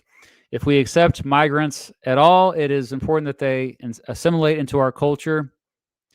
Not necessarily, but I do get their point. I'll put neutral. Abortion should be prohibited in most or all cases. Not most or all cases, no. Even though I'm personally pro-life, I think this is one of those things that we need to find more compromise on such a polarizing, complicated issue. Gun ownership should be prohibited for those without a valid reason. I'm very pro-Second Amendment, so I disagree with that. I support single-payer universal health care. Strongly agree with that. It used to be disagree, and then it was neutral, and then it was agree. This is one where I've shifted further and further to the left based on a bunch of factors, but above all, what I've personally experienced with dealing with medical debt and my family and friends dealing with medical debt. Single payer universal health care. I hope I live to see this happen in the United States. Prostitution should be illegal. Disagree. Maintaining family values is essential. What family values? What does that mean? Neutral. To chase progress at all costs is dangerous. Agree. Genetic modification is a force for good, even on humans. Not necessarily. So neutral. We should open our borders to immigration. In a utopian society, absolutely. We should have no borders eventually, but we're not ready for that yet, unfortunately. I hope that one day society will be ready for that. But in the meantime, we need to be careful with open borders. Oh, wait, though. They just said they didn't say complete open borders. They just said, oh, I read it wrong. Yeah, we should have immigration. Of course, we should have immigration. But they should go through the legal process. Yeah. Governments should be as concerned about foreigners as they are about their own citizens. Oh, you mean like the welfare? Okay, like say you have somebody who's an undocumented immigrant in the United States and they need help. Like they need their life saved. They got in a car accident and they need medical attention immediately. Yeah, I mean, they're human beings. So yeah, I think agree. All people, regardless of factors like culture or sexuality, should be treated equally. Strongly agree. It is important that we further my group's goals above all others. Disagree. All right, there we go. Those are my results for the 8 values. Social liberalism overall. Ideological matching is a work in progress and is much less accurate than values and axes. You can send these blah, blah, blah. All right, so now what we're going to do is we're going to compare this to what I I did 3.5 years ago. And so I'm going to try to find a way to actually, I'm going to put this, I got the file. This is what I did when I took this same exact quiz 3.5 years ago. These were my results. I was a liberal back then, but now I'm social liberal. I wish I could look at them side by side, but let's okay. So today I'm on the economic 60% equality. Let me write this down since I can't look at them side by side. For the diplomatic, it's 37%. For liberty, or no, it's more towards a globe. So equality, global, 67%, liberty, and about 70% progress. Okay.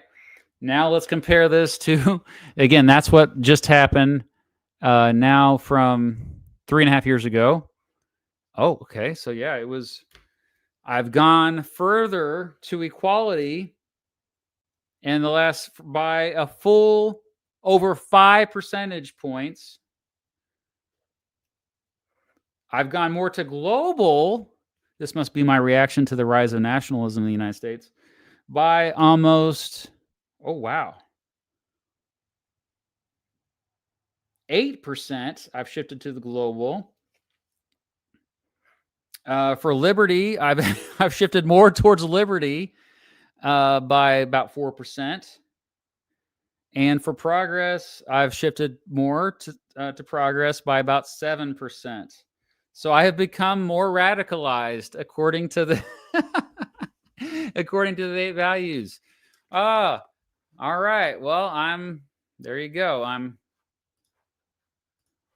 a radical. Here we go.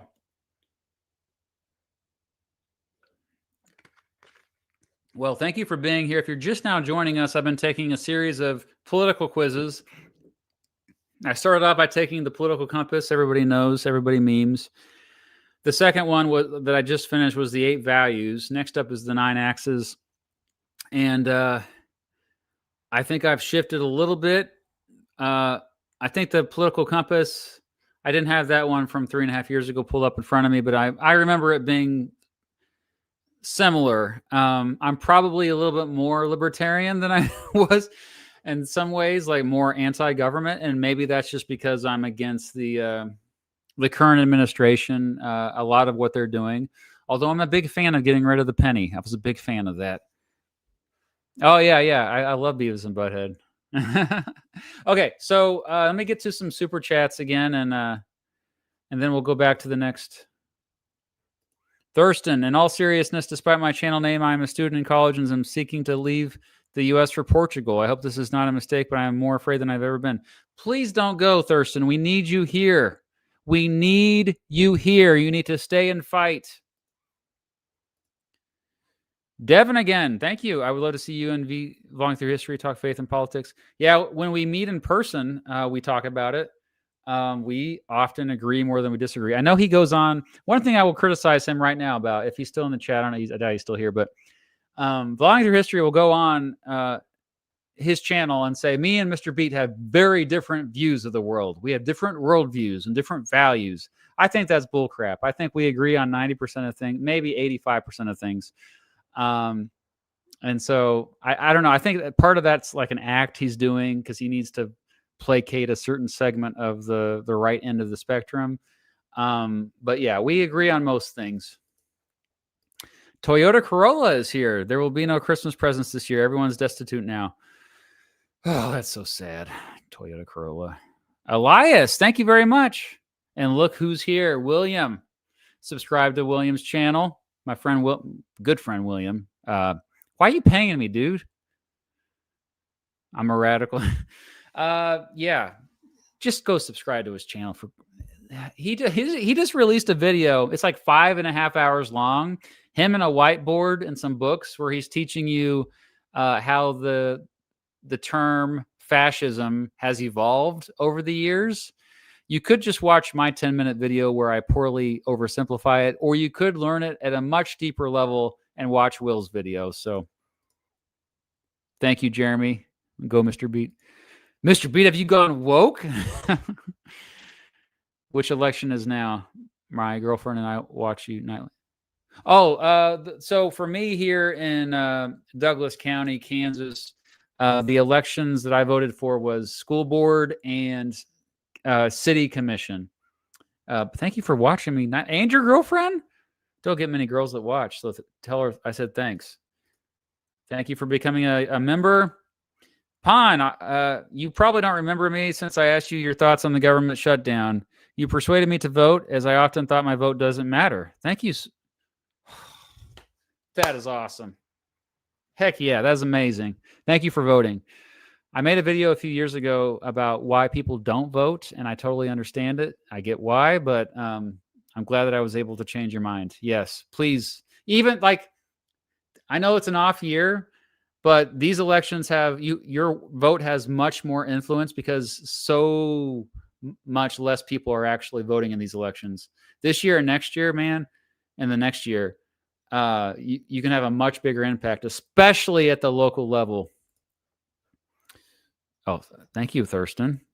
Fletcher, ate my wedding. Maybe if you pay for travel expenses, I'll consider it. Jacob, thank you. No question, though. Heartman is here. What do you think on the fossil sites in Kansas like Niobrara?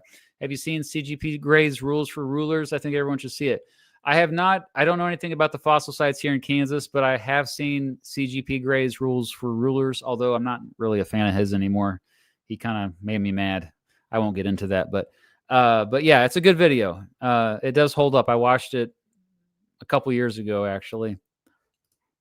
Mike, thank you. Have you or will you ever do a video about General Nathaniel Greene? A fascinating character for sure. Yeah.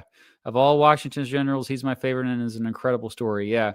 I went down a Nathaniel Greene rabbit hole when I was working on my George Washington video.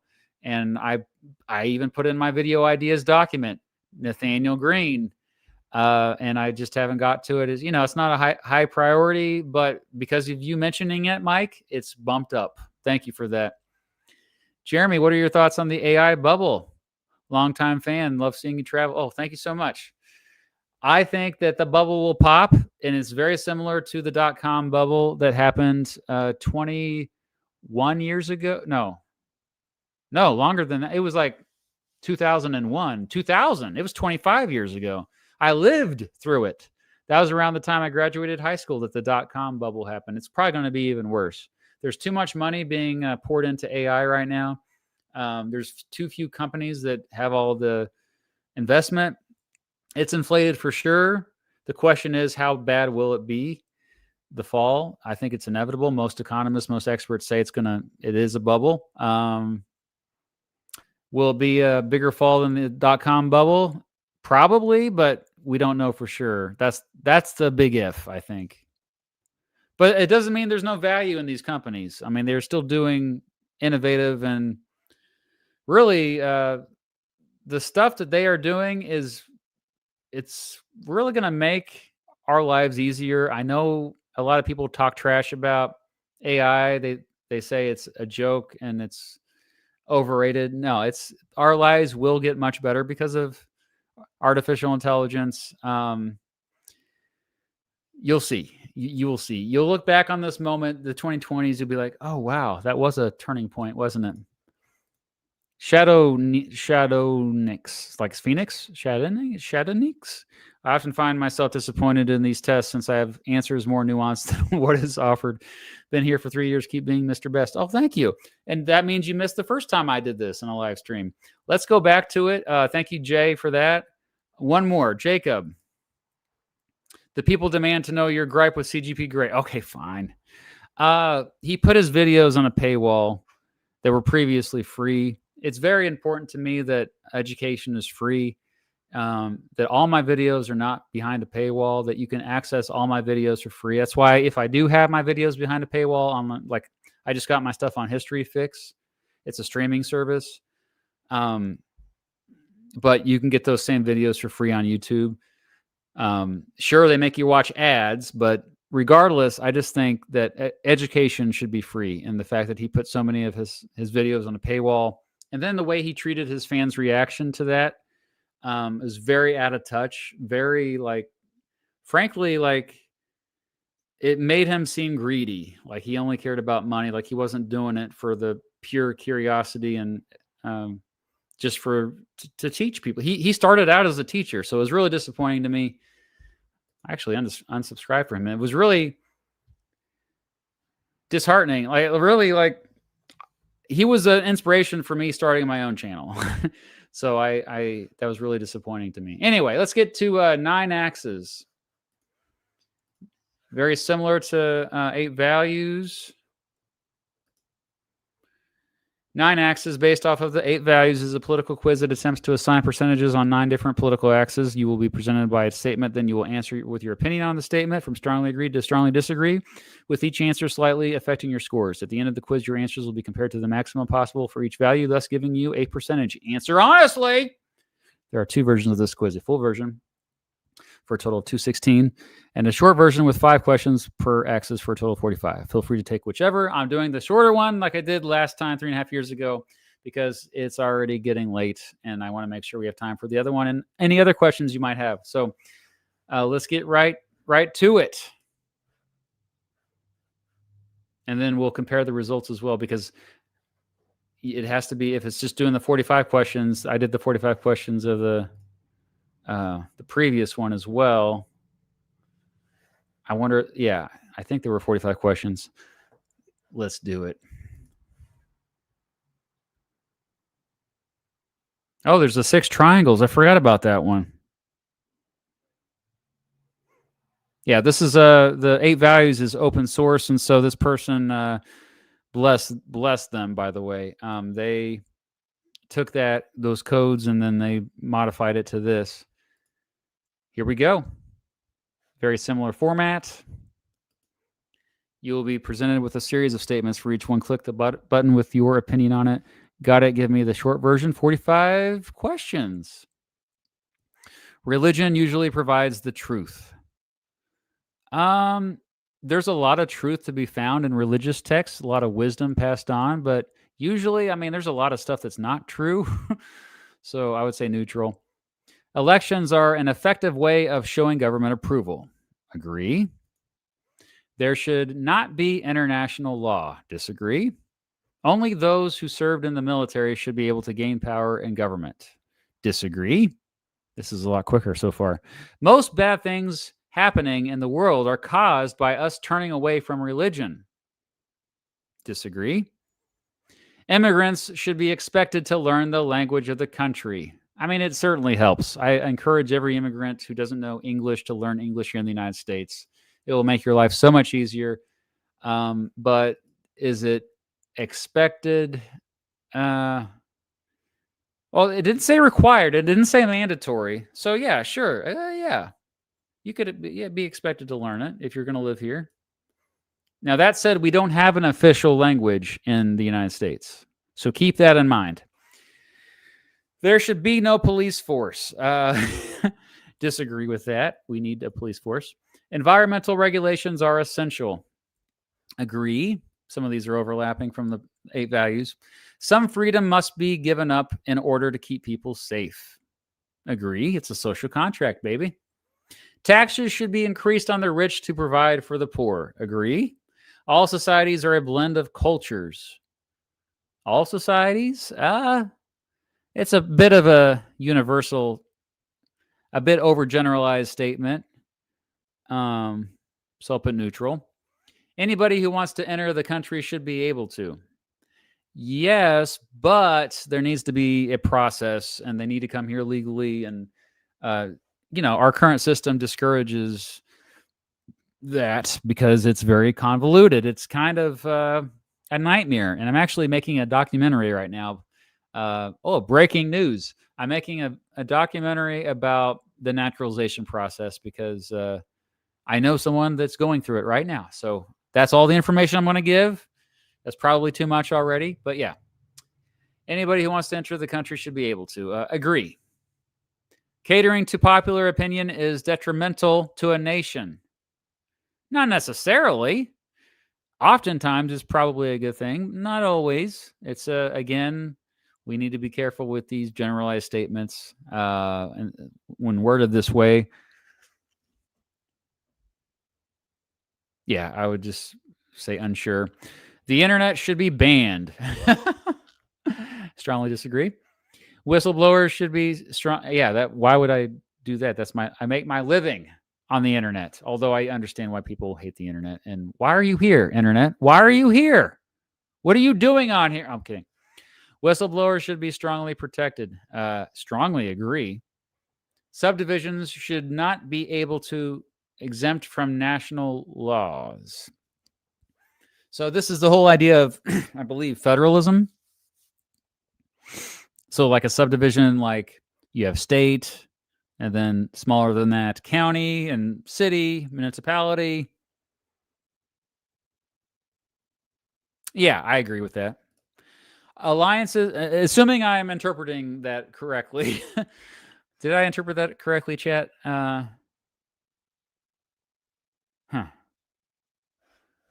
Okay, well.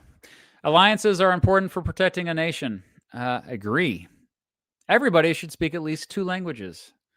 I mean, they should try to. Should they be forced to? I would say that we shouldn't force them. But yeah, they should. Yeah, sure, why not? Agree. There must be a separation between church and state. Strongly agree. Military action by our nation is often necessary to protect it. This is the exact same one from the 8 values. And I also remember being a little bit hesitant to answer it at all because it's so vague and can be interpreted in different ways. So yeah, neutral. Maintaining family values is essential. Again, what do you mean by family values? Neutral. In the modern era, militaries aren't really necessary. That I disagree with that. Automation overall is extremely good for society. Overall, yeah, I mean, I would say because it makes our lives easier, it gives us more free time. Productivity has gone up dramatically thanks to automation. Unfortunately, a lot of companies have not given the workers free time in response to that. Like, we totally should have had a 4-day work week by this point. But overall, yeah, it's a net positive. It says extremely good for society, though. That gives me pause. I'll put neutral. If we accept migrants at all, it is important that they assimilate into our culture. I mean, yeah, they should try, but it's this is it's worded slightly different than the one on the political compass I noticed. It's not as Absolute is the one on the political compass.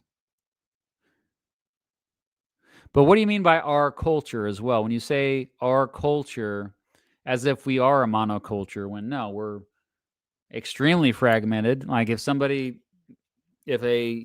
immigrant migrates to Alabama versus migrating to Massachusetts, I would say two different cultures, right? So yeah, unsure. The United Nations should be abolished. Disagree. People should hold more loyalty to their local state than their country. That people should have loyalty to either or both. So unsure. Local governments can understand their citizens better than the national government could. I mean, I think generally they do. Yeah.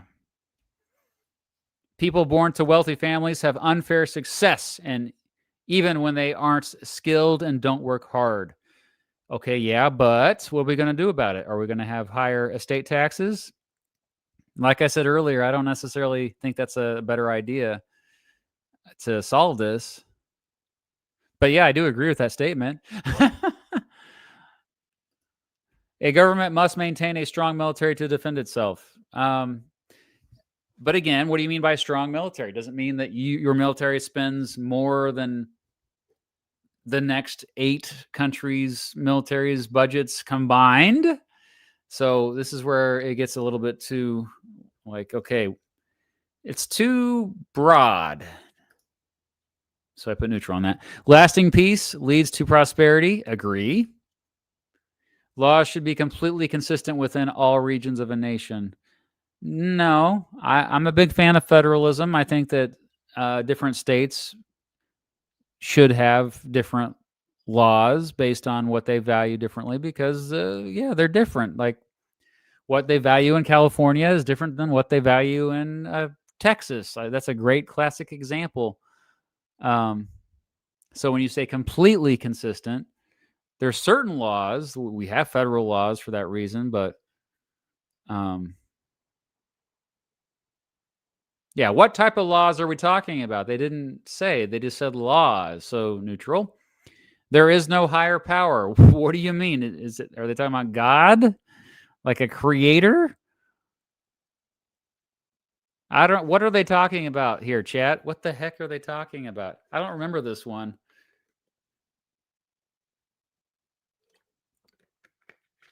This is a weird one. Okay. I'm just going to put neutral. I support single payer universal health care. Yep. Again, strongly agree. Those who do not work should die. Woo! That was jarring a bit. That's a bit harsh. Strongly disagree. A hierarchical state is best. What did I put in the last one? Did I put neutral or disagree? It's definitely not agree. I think it's disagree. Religious organizations, I'm starting to get tired. Can you tell? Religious organizations often provide better assistance to the poor than the government does. Again, we brought up the Social Security example earlier. You could also bring up Medicare, Medicaid. I mean, they're not perfect. One of the few things that government is good at is redistributing money, taxpayer money. They're not very good at running things. Governments often are inefficient. They're made up of humans. We are the government. And so, yeah, there are often problems. Bureaucracies often are inefficient, yada, yada, yada. But in terms of just straight up direct payment assistance to citizens, I do think that you can lean more towards we need government to step in for a social safety net, I think. And this is something I changed my mind about this since when I was younger. So, disagree. Abortion should be legal in all cases. Not in all cases. So, disagree. The United Nations needs more power. I agree. You notice how it has a lot of the same questions as the 8 values, but it just words them slightly differently. I kind of like how this one words it better the more I think about it.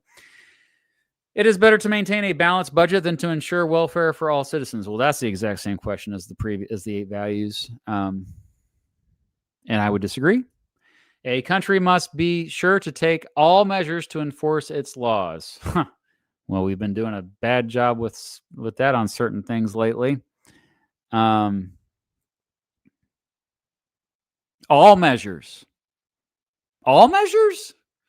What if those measures are harmful to society? I don't know, like that can be interpreted in weird ways there. You could go down a slippery slope with that, so neutral.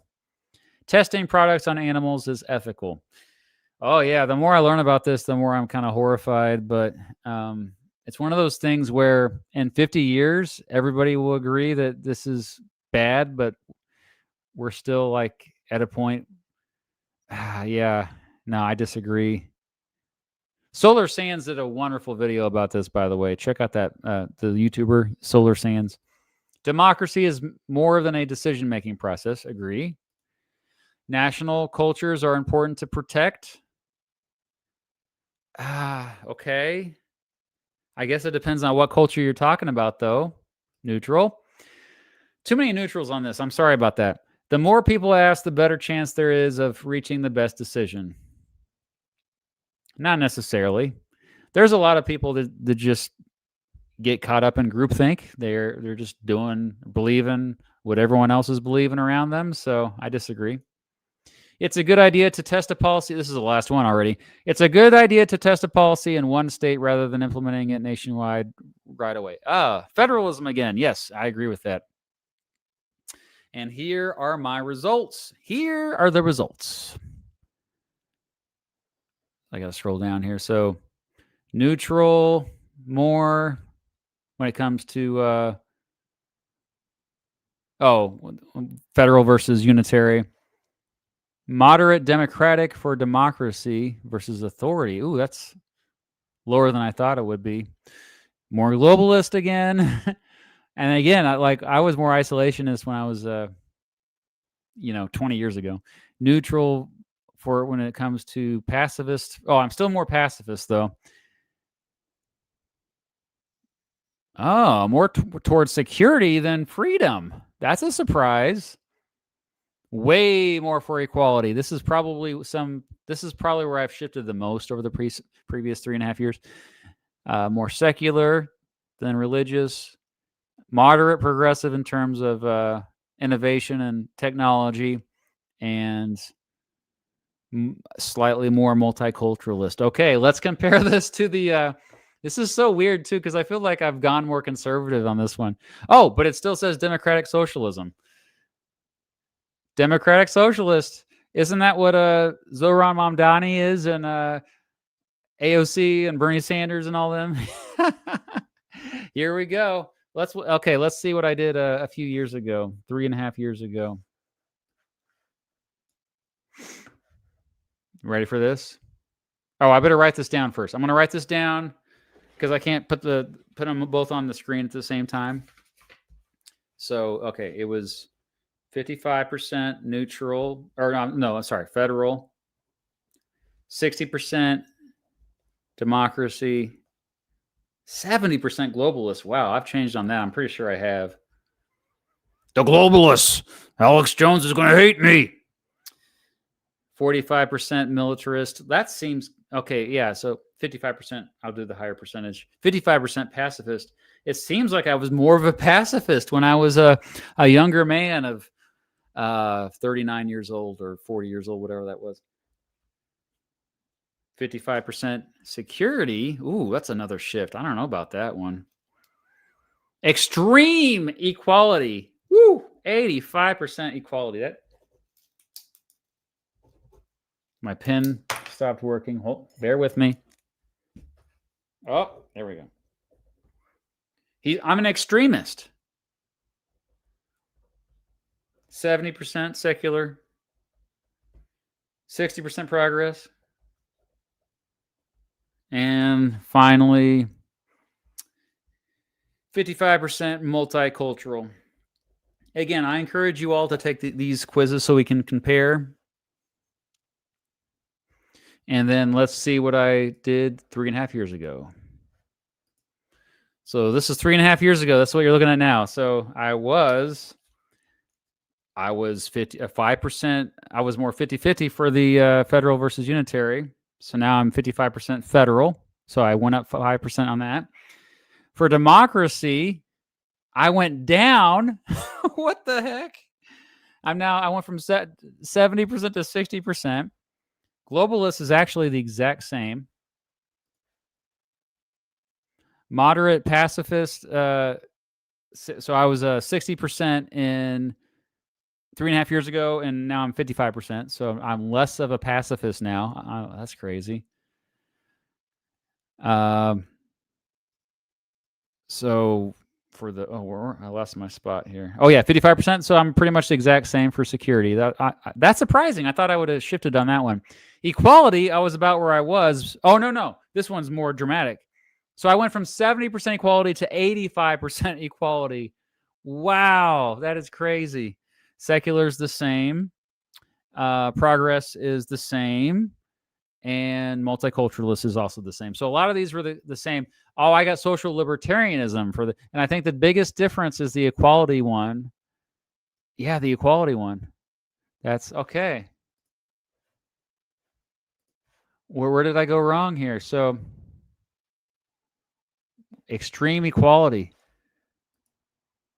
I've become an extremist in that I want equality for more humans. I think what it is like what I was saying earlier about, knowing that I have loved ones who can't work and they shouldn't be treated poorly. They shouldn't be demonized and denied benefits, denied basic necessities because they can't work.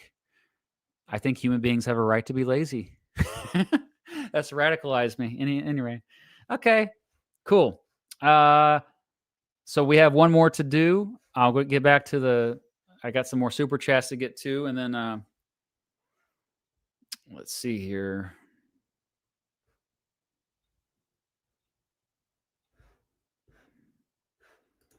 Thank you, Matthew. Love your channel. Thank you for all you do. Open about your biases, like logging through history, and open to debate. The thing is, though, I'm not very good at debate. I don't have those skills, but I love to discuss this stuff for sure. We need more honest conversation across perspectives to get back to where we were in the past, looking to become a member. Well, thank you so much. I appreciate your support. Wow, that's a lot of money, too. I appreciate that very much. Got any tips on how to research my local political candidates? Okay, this is going to sound really bad, but what I did for this last local election that I just voted in today, I voted early. Election day isn't until, what is it, next Tuesday? I used ChatGPT. Don't judge me. I plugged in the values for me, and what popped up, it suggested based on, yeah, I know.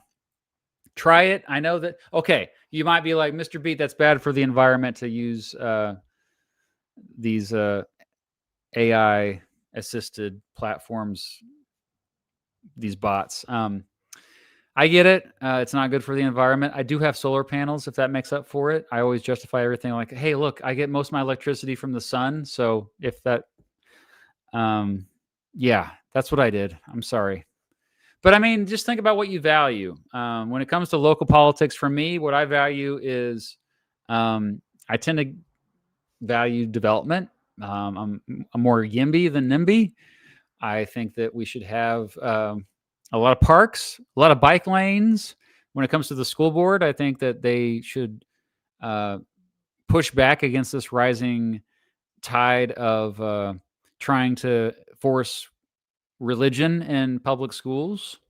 So stuff like that. And then see if it lines up. That's what I say. Oh, we got what is the name of the paperclip? Clippy. Yeah, I've been seeing a lot of these. That one YouTuber, I watched his video about this. It's like a protest movement. It's pretty cool. Anyway, Parker, thank you. We see the Cuban flag in the background. You're not beating the commie accusation. Yeah, that's actually all those who fled Cuba. So I got that flag from somebody who was actually a veteran of the Bay of Pigs invasion. Yeah.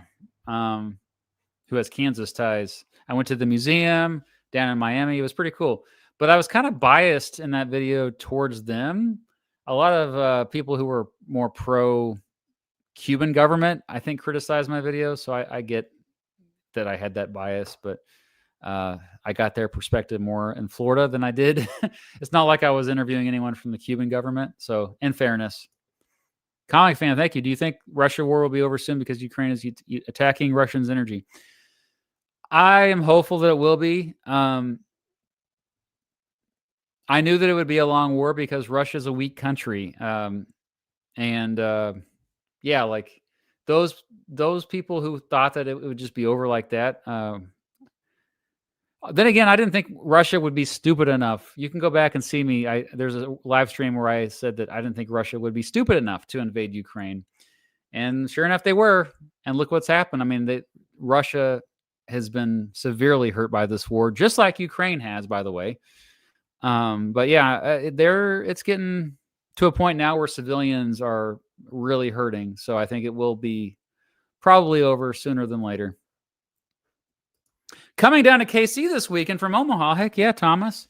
I wish I could go to the National World War I Museum, but my girlfriend doesn't want me to go. She doesn't like history. What the heck? She doesn't like history? That's bullcrap. I don't believe you. Just ask her what she did today. Like, ask her about her day. Go find her now. Is she with you? Thomas, go get your girlfriend. Is she with you now? Just, okay. Ask her what she did today. Is she telling you? Okay, she likes history. I live in Des Moines. I'll pay gas. It's February 20th. What are you talking about, Fletcher? But thank you for the super chat. Oh, Matthew did join up. Thank you. He was true to his word. Kier Real. Donald Trump gave America an official language in 2016. Congress has to pass that. I think he had some executive order. It wouldn't have been in 2016 because he wasn't president in 2016. But I think he did have some executive order about that. But Congress has to make it official. Tex Martin, hello. Longtime fan here since I found your channel on my recommended page. Thank you, algorithms. I'm curious and how you feel about this presidency so far. Well, I mean, just in general, I know I'm going to make some people upset because they like the president, but he's the reason why me criticizing him has been wise. A lot of people have turned against me in recent years and say I'm biased, I'm a liberal, I'm a communist, I'm a socialist, I'm you name it, whatever. The thing is, I do think he's turned us he's accelerated the path towards authoritarianism. I have a document I made. I don't have it pulled up right now, but I could pull it up of all the unconstitutional things that the president has done. If that gives you a little taste, let me pull that up. He's basically who my parents raised me not to be. He is amoral. He doesn't care about anyone other than himself. But I think a lot of people that support him know this. That's the thing. There's a lot of people that got tricked by him, though. They believed he would do things that he has not done, and they still think he's doing stuff that he's done. But as far as just this term specifically, what he has done so far, there's 18 things that he's done so far that are technically unconstitutional. He broke the emoluments clause with his investments like meme coin, and he's made billions of dollars based on his position as president. His executive order banning birthright citizenship, not enforcing the TikTok ban, firing inspectors generals, freezing foreign aid programs, freezing trillions of dollars in domestic grants, dismantling USAID, trying to force what's taught in K-12 schools. That's state job, not the federal government. Designating English as an official language. Oh, that's what you're talking about. Yeah, that was this year, not 2016. Congress has to do that. Dismantling the Department of Education, shipping legal residents to foreign prisons, ignoring Supreme Court to return wrongfully deported person, sending in the Marines to go after civilians, appointing attorneys generals without congressional approval, tariffs that go beyond congressional approval, breaking the Hatch Act, interfering with the Federal Reserve's independence, tearing down the East Wing of the White House without permission. You could also say that him bombing these random boats in the Caribbean Sea or the Pacific Ocean that are drug boats is unconstitutional. But the thing is, Obama did that crap too. Obama murdered an American citizen. Just a drone dropped a bomb on him, killed him. So the war on terrorism has been going on longer than Trump. You can't just blame Trump for that. Goes back to the Bush years. But yeah, that's some specific stuff, some specific beef I have with the current president. Bits DK 9 axes 45 questions picks randomly from a pool of questions from each axe. Oh, okay then. So that explains the difference. So if I took it again, then it would be okay. Well, then maybe I would be still a libertarian socialist. That makes more sense. Thank you so much for bringing that up, Bit DK. Investment Joy. I love the name of your channel. Love the channel. I guess I almost missed you around VidCon this year. Oh my gosh.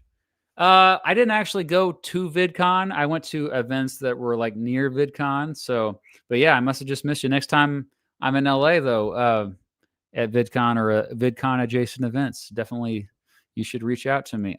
Is that what you look like? Okay. I appreciate the support. Vin Von Voom. While I definitely don't find it kosher to use AI to decide who to vote for, I highly respect your honesty. I mean, yeah, like as long as I still have my values and I verify the sources they're getting this information from. They just organize this. You got to make sure you're verifying. You're not just believing what it's spoon feeding you. You have to dig a little deeper than what they give to you. Drab Prague. How different do you think the U.S. and Soviet relations would have been if FDR didn't pass away early? Better. I think Truman kind of dropped the ball. That's one of the bad things about his presidency is he didn't realize how many people were trying to manipulate him when that all went down. I think he could have made better decisions for sure, but oh well. I still think he did. I mean, his biggest blunder, I think, was I mean, you could make the argument that that Truman did cause the Cold War to begin, but there's a stronger argument that it was inevitable. It was going to happen anyway. It's just a matter of like, how do you? But I think he did by kind of like posturing a lot and getting. The whole point in getting involved around the world was to scare the Russians because the Russians were going to try to bully. That there's no doubt about that. So I think FDR maybe would have, since he knew Stalin a lot longer, would have been better prepared for that. Oh, thank you, Dylan, for joining. Are you going to react to Monsieur Z's Vlogging Through History? Has your back. I watched bits and pieces of Vlogging Through History's video yesterday. And then I just texted him back and forth. I don't know. Monsieur Z, I think, just seems to be more contrarian. I will say this, like, I watched one of his videos a long time ago, and he was like straight up pretty far right, and it really turned me off because it was like his channel was just it was like he was a political channel disguised as a history channel, and people say that about me, by the way. But that's not why I make videos. I don't make videos to persuade people to believe things. The purpose of my videos is to educate. That doesn't mean my bias doesn't come through. That doesn't mean I don't release opinion videos, because sometimes I straight up just have an opinion video. Like I made a couple videos about how I don't like the Electoral College. But even in those videos, I was trying to educate. So that's the primary reason why I make videos, is to educate people. Whereas with him, he clearly has an ideology he's trying to spread, and he's just like, oh yeah, but history, so it's an agenda channel. Like, what is my agenda? I honestly don't have that many strong views. You heard them all tonight. You've seen them all tonight. My agenda is to make sure that we're learning from the lessons of the past. And so in order to do that, I need to tell these stories. I need to try to teach you some stuff. Mrs. Beach just texted me, stop with the beef. Okay, I will. Listen to the boss. Mr. B, do you think that the U.S. has changed the meaning of socialism with so much propaganda during the Cold War and after? Yeah, I mean, it started during the first Red Scare. That happened right after World War I was over. So it's been happening ever since then. It's always been a moral panic, which means people have a bigger fear of it than they should. And most of the people that are scared of socialism can't even define it, or they have different definitions of it. So that's why I often avoid using that word, actually. Will Biden's presidency age worse after Trump? So far, no. It looks like it's going to age better. Trump is what he did with how things are going this year. He unintentionally made Biden look better, which Biden didn't have, in my view, didn't have the best presidency. He did pass some good laws, but I think as far as especially his last year in office, I think he should have just left and just let Harris take over. But yeah, I think Trump's going to make him look better, actually.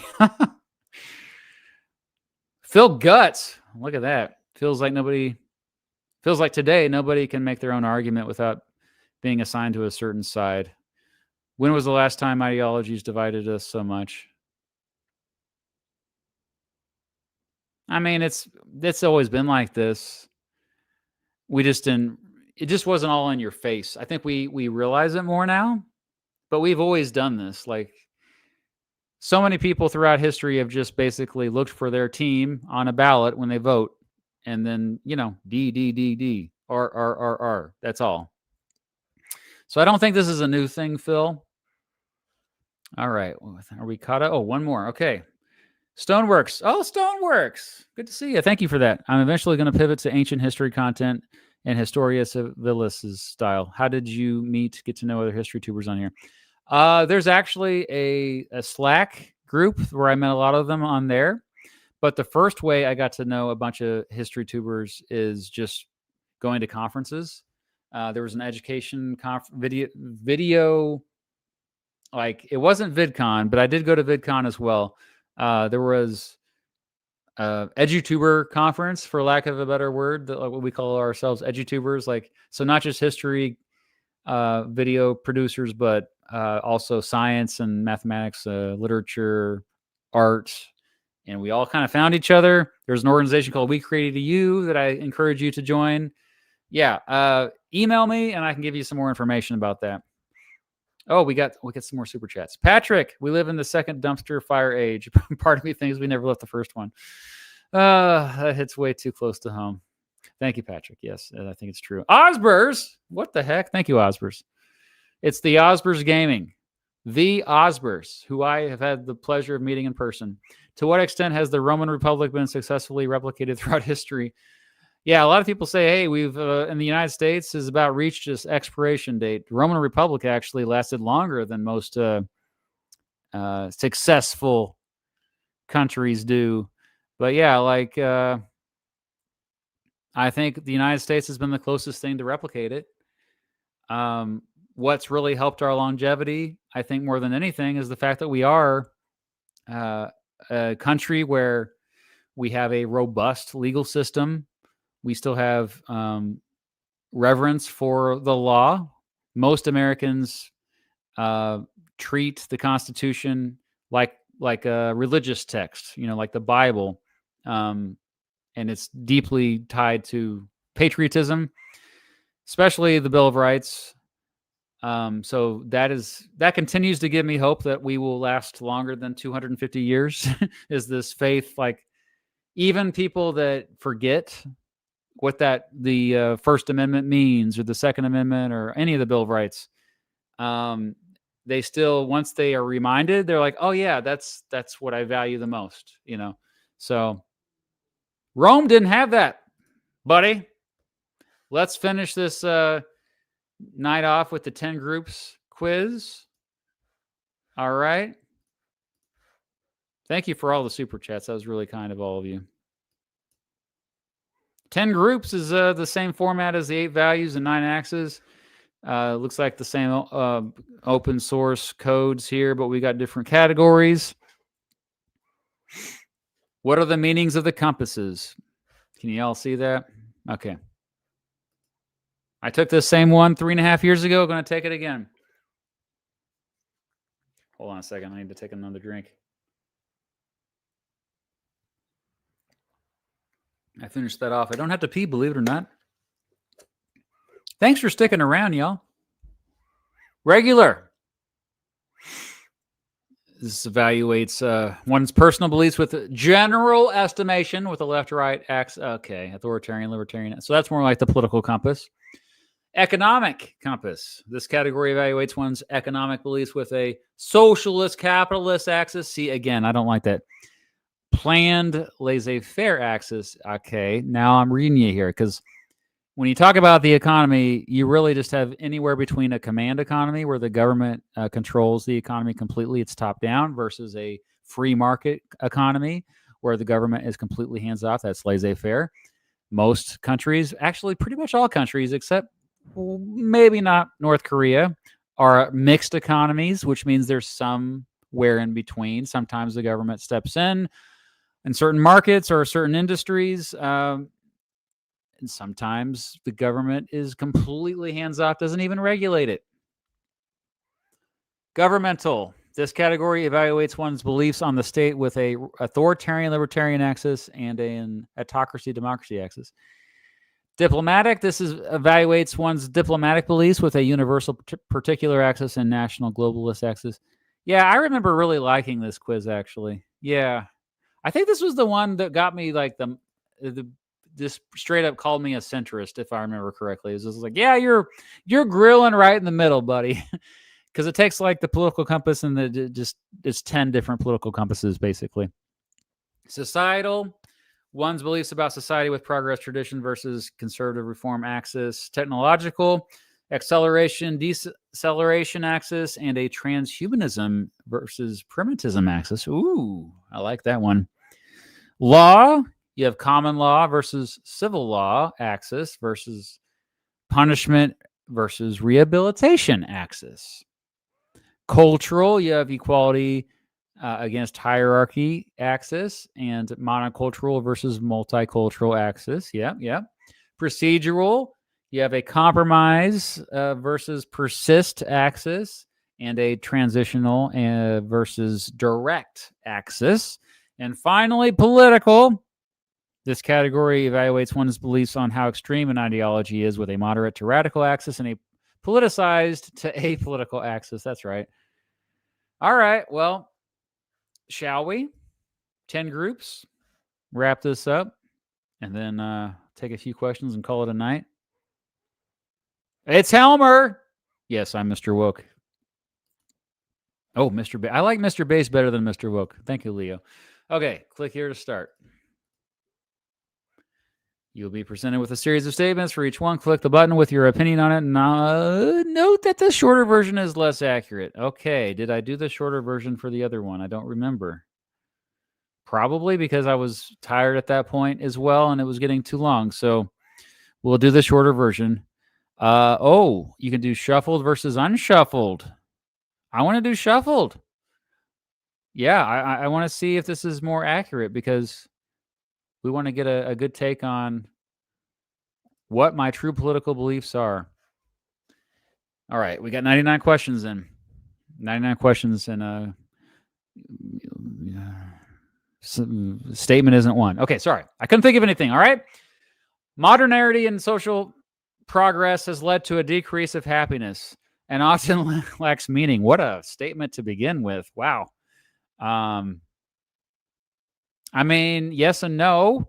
I think that you could say that about a lot of social progress and modernity. When we say modernity, we're talking about usually technology. We're talking about changes in terms of how human beings interact based on technology. I would say partially. Oh, I like how they have all more choice. That's right. This is my favorite quiz. I think I determined this is my favorite quiz when the first time I took this. If you go back, based on yep, that was what. So in my pinned comment on my first live stream, I said I was extremely disappointed with the political typology and eyesight with tests. Here are the best political tests in order after going through this. I said 10 groups was best, followed by 8 values, 9 axes, political compass. All right, so this is the best political quiz. No pressure. Back to it. I'm going to go with partially agree. Changing the status quo using violent methods is mostly unhelpful. I would agree with that. My political ideals can be achieved within 10 years. I'm just not sure about that. I support capital punishment. I strongly disagree with that. We should not ignore ideologies that seem radical but has a chance of success. Well, of course, because what's radical today could one day become duh. Agree.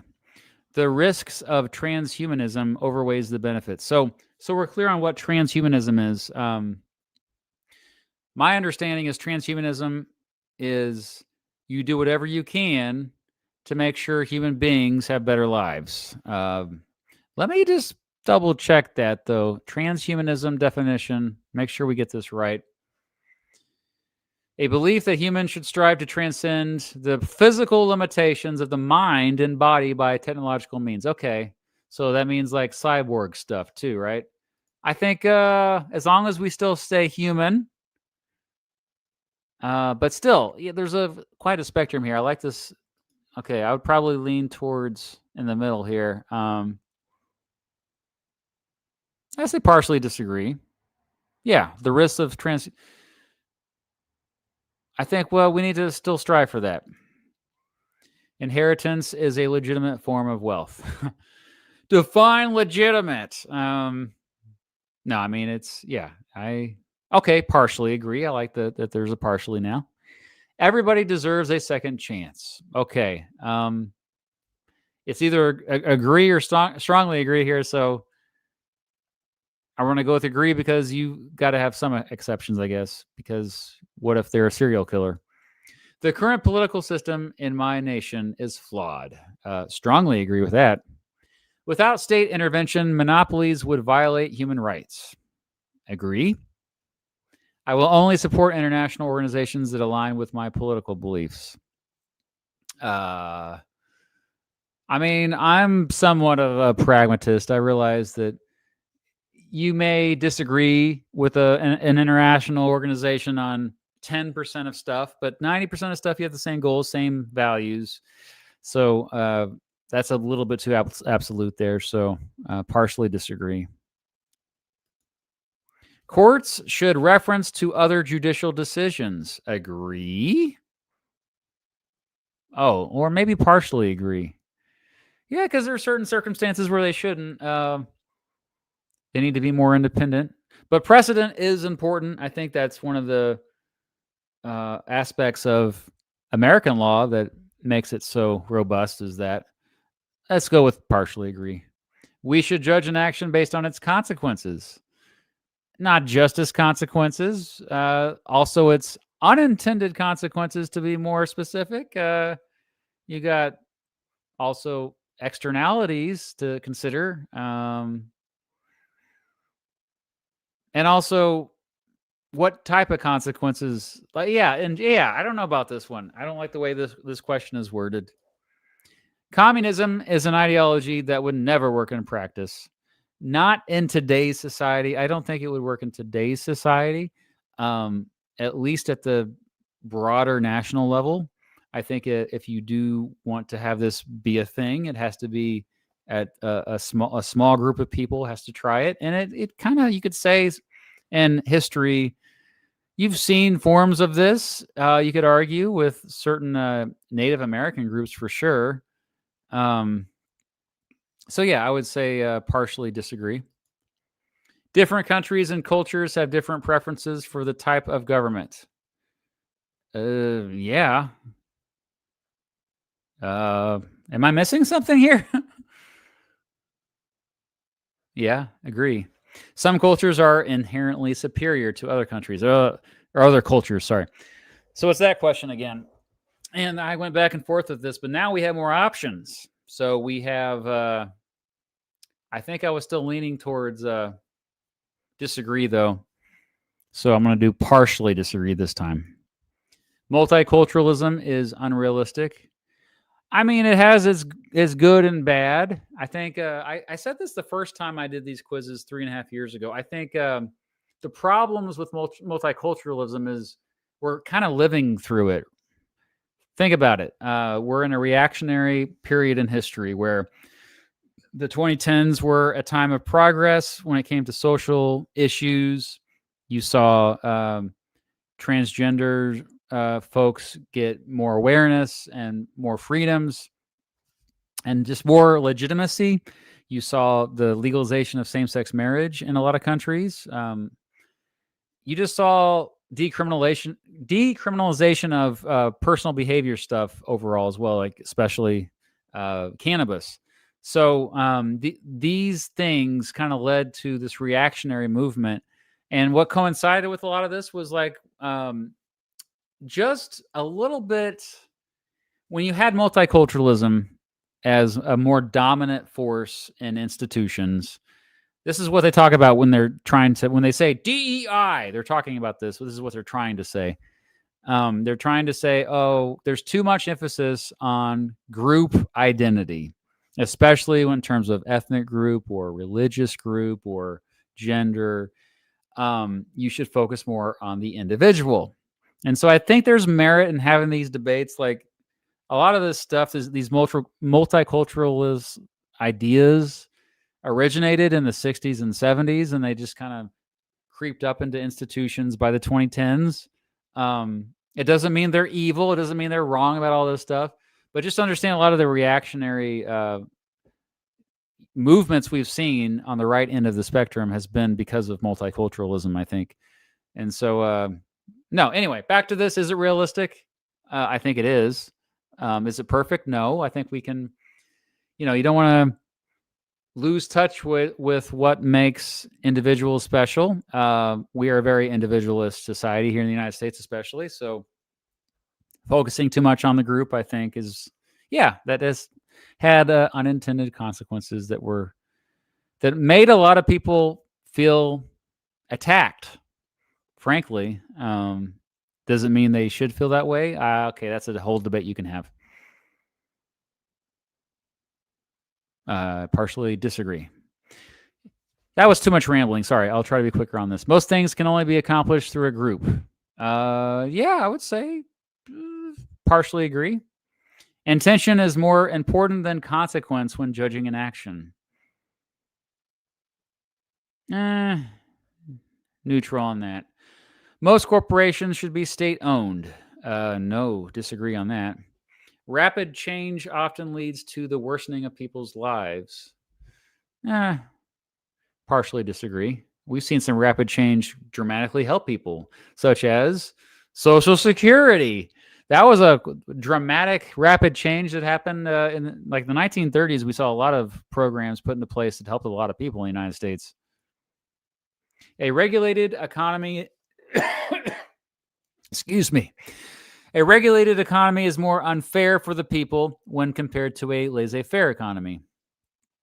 No. I think it can be both. Like sometimes a laissez-faire economy is more fair if it's truly laissez-faire because you don't have the government picking winners and losers. You don't have corporate welfare, aka crony capitalism. You don't have barriers to entry. Often corporations will get governments to pass laws that benefit them because it makes the barriers to entry higher. It makes it harder for a mom and pop shop, a new business to start because there's more hoops you got to jump through. There's more fees you got to pay. There's more regulations you got to deal with, more licenses you got to get, whatever it is. So yeah, this is one that could go back and forth. So I'm ambivalent. A rehabilitative system is unjust. Huh? No, it's just. Strongly disagree. Even though equal opportunities can lead to equal outcomes, society should still focus on equal opportunities and not equal outcomes. I agree with that. How we doing, chat? Just checking in on you. Oh, yeah. Elon Musk, the largest welfare recipient in history. I agree with that. A beneficial democracy requires high levels of education. Yeah, but how do you get that education? There's different ways to get there, but I agree with that. All authority should be questioned. This is I think the one question or statement or proposition that has been on every quiz. All 4 quizzes has had this. Strongly agree.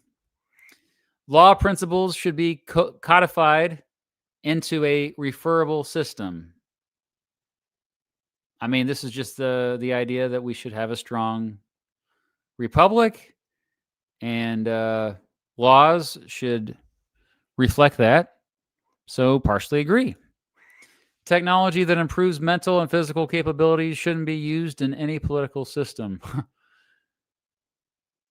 Disagree. Traditions are of no value on their own. Oh yeah, I agree with that. It's just like how you got to connect it to something that helps society. When a threat arrives, some liberties should be sacrificed in order to maintain stability and prosperity.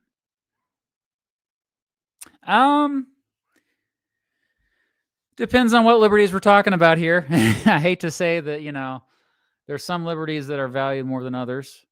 I value, for example, my speech more than almost all other liberties. So when Woodrow Wilson is saying, hey, you can't criticize the war effort during World War I don't like that so much. Yeah, so unsure. Compromising, with a Z, okay. Compromising can avoid unnecessary conflict. Well, of course, we're seeing that right now with the government shutdown, aren't we? Agree. I support the LGBT community. Strongly agree. I support regional unions like the European Union. Agree. That's the same one as the previous quiz. Being self-sufficient as a person is a positive trait. Of course, yeah, agree. Any well-functioning society requires a hierarchy. Okay. What kind of hierarchy, though? Yeah, I'm going to have to partially disagree on that one. People should be treated equally regardless of their groups and characteristics. I strongly agree with that. My political values should be spread as much as possible. What does that mean? I don't know what that means. Oh, there's other stances? What's the other stances here?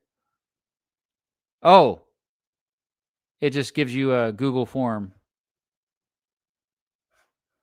This is what it gives you. Okay, so we're not going to do that.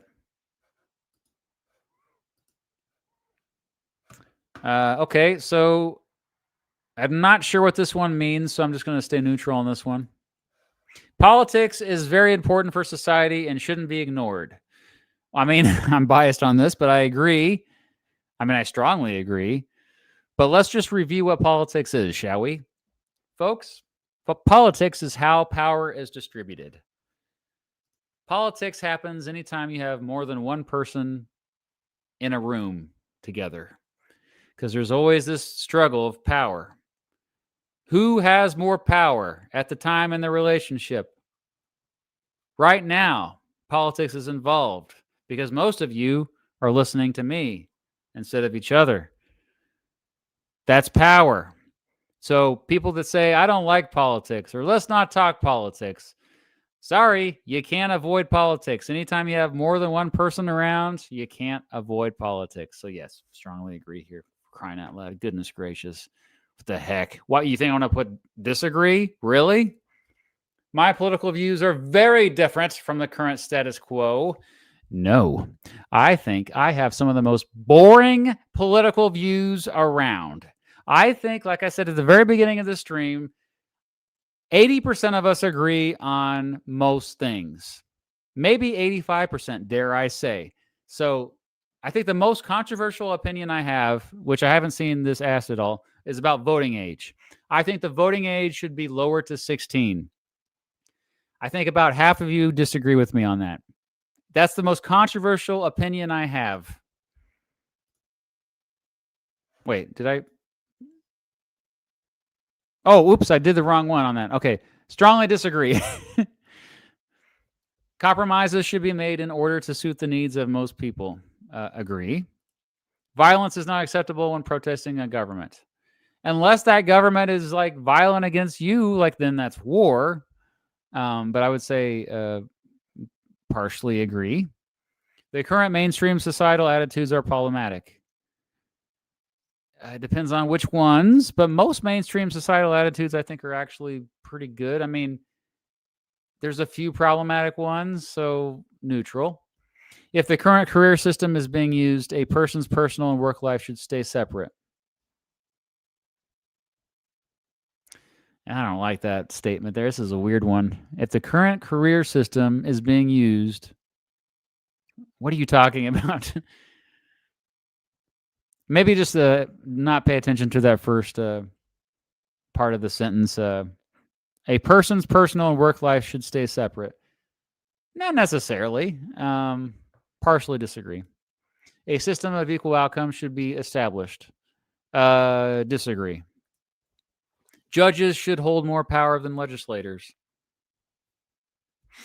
They should have equal power. So I would say neutral. Nearly all politicians are evil and problematic, no matter what their political ideals are. I mean, we should be skeptical of all politicians. They work for us. They're supposed to be public servants. We need to question everything they do. But yeah, it doesn't mean that they're evil. So partially disagree. It's a waste of time trying to rehabilitate some criminals. I would say partially disagree. We went over that one earlier, so if you want to know my explanation, I talked about it earlier in the stream. The existence of the state is a violation of our liberty and rights. Oh, this is the same one as earlier as well. No, they could be. They don't have to be mutually exclusive. They can go hand in hand. Or no, wait. So I would say disagree. Partially disagree. Any action that does not impose aggression. Typo. It's supposed to be 2 G's. On any person should not be considered a criminal offense. This is like the non-aggression principle. Yeah, no, I disagree with that though because of the negative externalities argument and the tragedy of the commons. If we accept migrants into our borders, the migrants should be expected to assimilate into our culture. Partially agree. I'm glad there's the more nuance here. Roads and transportation should be publicly owned. They didn't mention electricity this time. They talked about transportation instead of electricity compared to the other test. Was that the 8 values? So I will say, I would say partially agree. I support the Black Lives Matter organization. I support everything that they stand for, except some of the extremists in the organization did some destruction to buildings. I did not agree with that. So I would say agree. National sovereignty is very important. Agree. We should be more optimistic toward a variety of different ideas. Well, not bad ideas, so partially disagree. It's important that we maintain our culture and tradition. I partially agree. Yeah. Whoop. Clicked on it twice. They do it separately. Electricity. Electricity should be publicly owned. I partially agree with that. Governmental social programs should be replaced with private charities and organizations. Yeah, this is the same one as earlier as well. I mean, that's just too utopian to me. And again, when I was younger, I used to think this way, but no. Partially disagree. A transitional state should be made. Chat, what does that mean? A transitional state should be made? What do you think? I don't know what that means. Okay, well, I'll just do neutral then. Violence and revolutions are required in order to establish my ideology. Well, that's the thing. I don't really have an ideology, do I? I mentioned this earlier. So I would say disagree. Adopting radical ideas isn't possible unless compromises are made. I partially disagree with that. The government is required for a well-functioning society to exist. Oh, here we go. The whole, are you an anarchist? Or do you like government? I mean, again, like, I believe in a limited government. I think that Government should only be there for the protection of citizens, and sometimes government has to do things that you don't think government typically does in order to protect citizens, because sometimes people need protections that they don't think about on a day-to-day basis, but long-term they do need. This is what we were talking about earlier when we were talking about education, the role of government providing education for free for its citizens. But yeah, I would say eventually maybe we won't need government, but yeah, right now we do. Agree. Pacifism is generally unrealistic when protesting a government. Oh, no, I disagree with that. Hierarchies will inevitably be formed in every society at any time. Partially disagree with that. Technology is negatively affecting modern society. I think it's doing more good than harm, but it's still doing a lot of harm. You can't deny that. So I would say partially disagree. Thinking in the long term is more important than thinking in the short term. I mean, agree, but that's often not how our politicians do things, is it?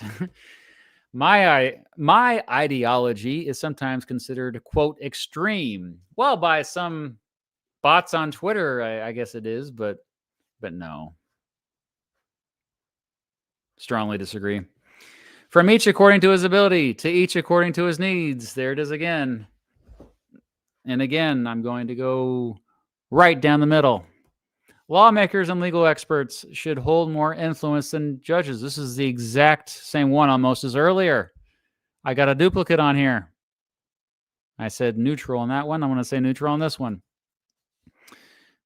Taxing any individual using involuntary methods can be considered an act of theft or aggression. Again, what's with the 1G on the aggression? Is this a British thing or a Australian thing? Who made this? What's up with the 1G? Cut it out, bro. Okay.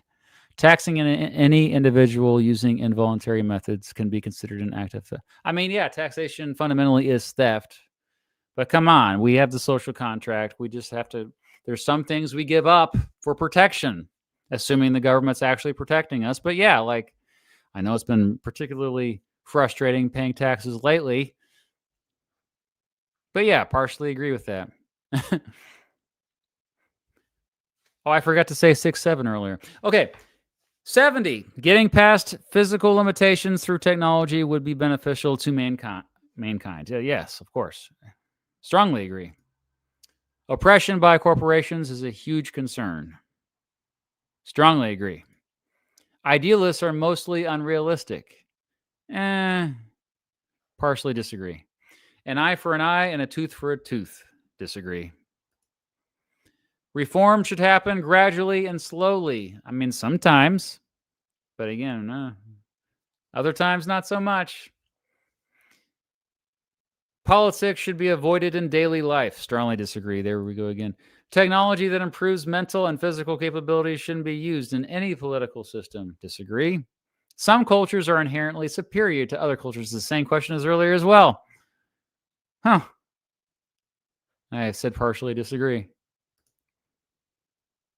In the current system, it is necessary for the government to intervene in the economy to protect consumers. I'm getting duplicates. Maybe they're just testing to see if I remember what I put earlier. Is that what they're doing? They're doing this on purpose? Are you guys getting duplicates as well? Oh my gosh. It's kind of annoying though. I put agree, right? Or did I put strongly agree or partially agree? Oh crap, what did I put? I put agree. I'm getting tired, okay? My ideology should be established as quick as possible. No, disagree with that. Liberal democracy is the least worst system for leadership. I like how it worded that. I always tell people, like, yeah, just like capitalism is the least bad economic system, same thing with democracy. And that, I think there was that quote from Winston Churchill.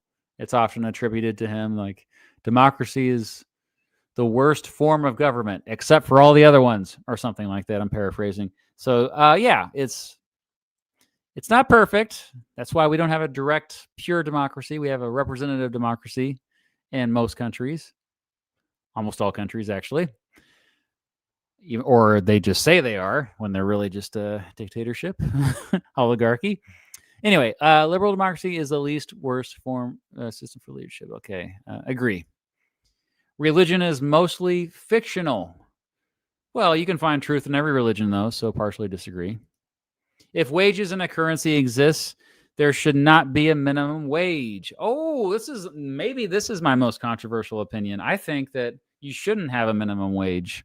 I think you should have instead a universal basic income, because I don't think your ability to work should determine if you get paid or not. I think that we value that too much. Again, what I was saying earlier, just because you can't be productive doesn't mean you shouldn't get your basic needs met.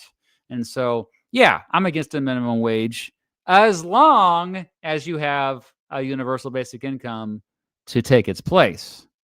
They mentioned currency, though. Interesting. If wages and currency exist, there should not be a minimum wage. Yeah, see, I would have to add a caveat there. So I'm just gonna put neutral. Politics is boring to me. Strongly disagree.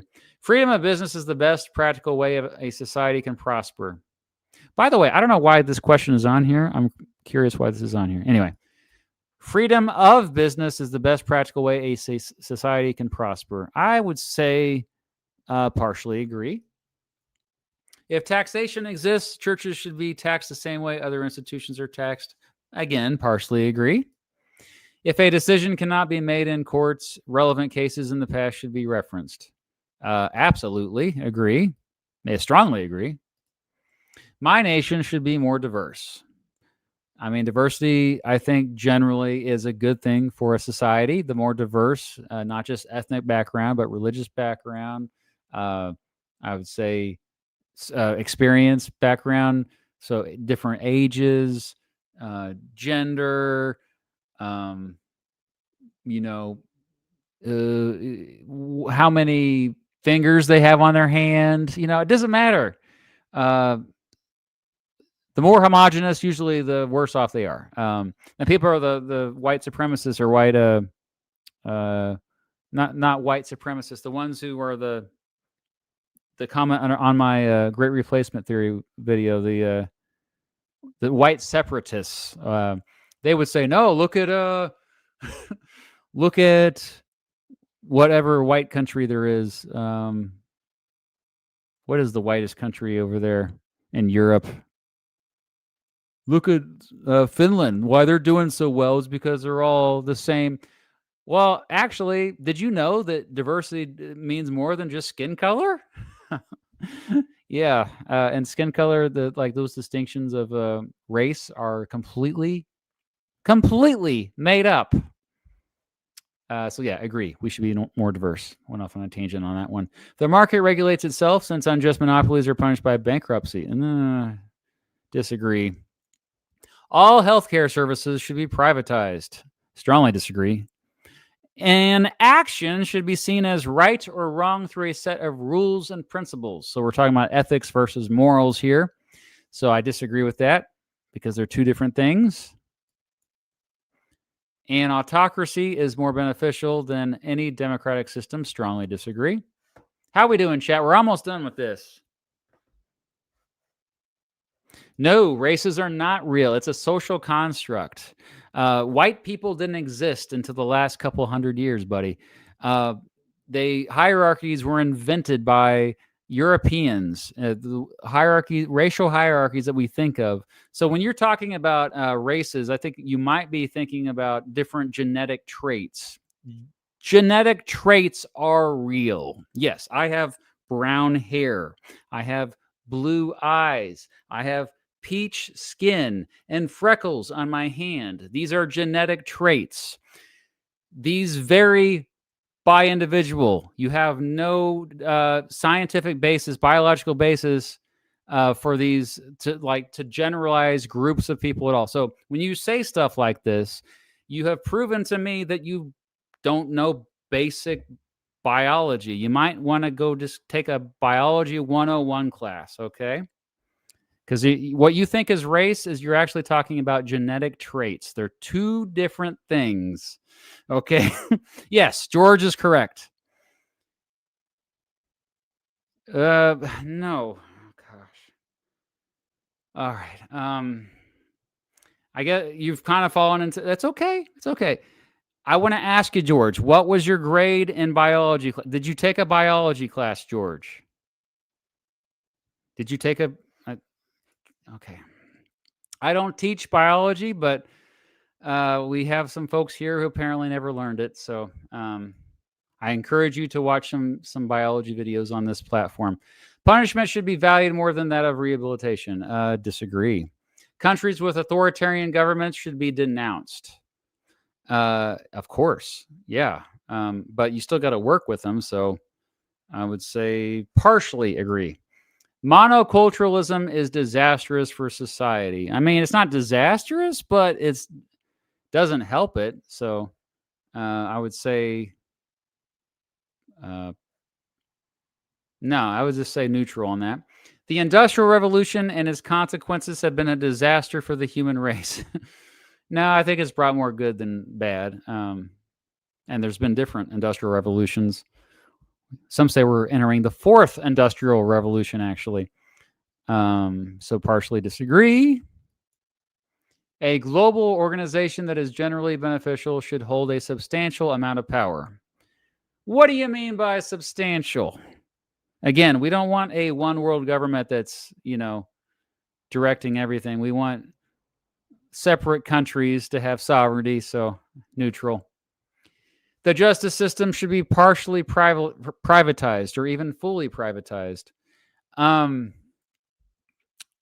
That frankly sounds a little horrifying to me. No, strongly disagree.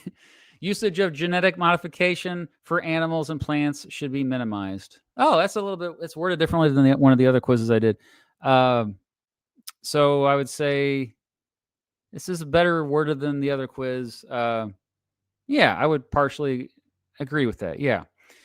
And then last question. Here we are. A global nation where all countries are united will be beneficial to humanity. I get where they're going with this, but we have to be careful. So I'll say partially agree. All right. Closest match is social democracy. I believe this is different from where I was last time, because I think last time I had centrist. Yeah. So let's compare the two. I got my old score pulled up here. First of all, let's go through all of them. I again more libertarian left, but still in the middle. I'm in the middle on a lot of these, actually. In the middle for lean more socialist, but still in the middle, like laissez-faire socialism. Then I lean more towards democracy over autocracy. Well, I would hope so. Right dab in the middle for nationalism versus globalism, universal versus particular. Okay, but over here I got I'm in the reformist progressivism square. And then for the transhumanism one, I'm actually further towards transhumanist than I thought I would be. Rehabilitation, big time. Rehabilitation-based common law. In the middle for the other. Yeah, I'm just centrist on most of these. Transitional compromisation, barely at the tip of that for. Oh, for like, that's the pragmatism one. And the last one is how important is politics? Oh, that's why they were asking me those questions. Yeah, I think politics are really important. But it's also moderatism. Okay, interesting. And then you can see where I am on these four spectrums here. Oh yeah, I forgot they break it down quite a bit. Oh, there's a heat map too. Okay, yeah. Let's look at these. More socialism than capitalism. That's interesting. More free than planned, though. So that's, you think it'd be more similar, those two. I thought libertarian would be higher on this, but it's pretty 50-50. More democracy, more globalism. No surprise there. More particular, more progress, more reform. 50-50 on acceleration. transhumanism that's probably the biggest surprise of this one. More common law versus civil law, more rehabilitative. I thought that I'd have higher equality on this one compared to the other quizzes I took. Pretty 50-50 on monocultural and multicultural. More compromise, more transitional, 50-50 on moderate versus radical, 50-50 on political versus apolitical. There it is, individualism way higher than collectivism. That checks out. More peaceful by far than revolution, more idealistic than realism. I have to be. I'm a freaking history teacher. And more deontological. Oh, no, consequential. I'm reversing these two. Yeah, no. More deontological than consequential. And there's the heat map. I'm going to pull up the what I did 3.5 years ago now.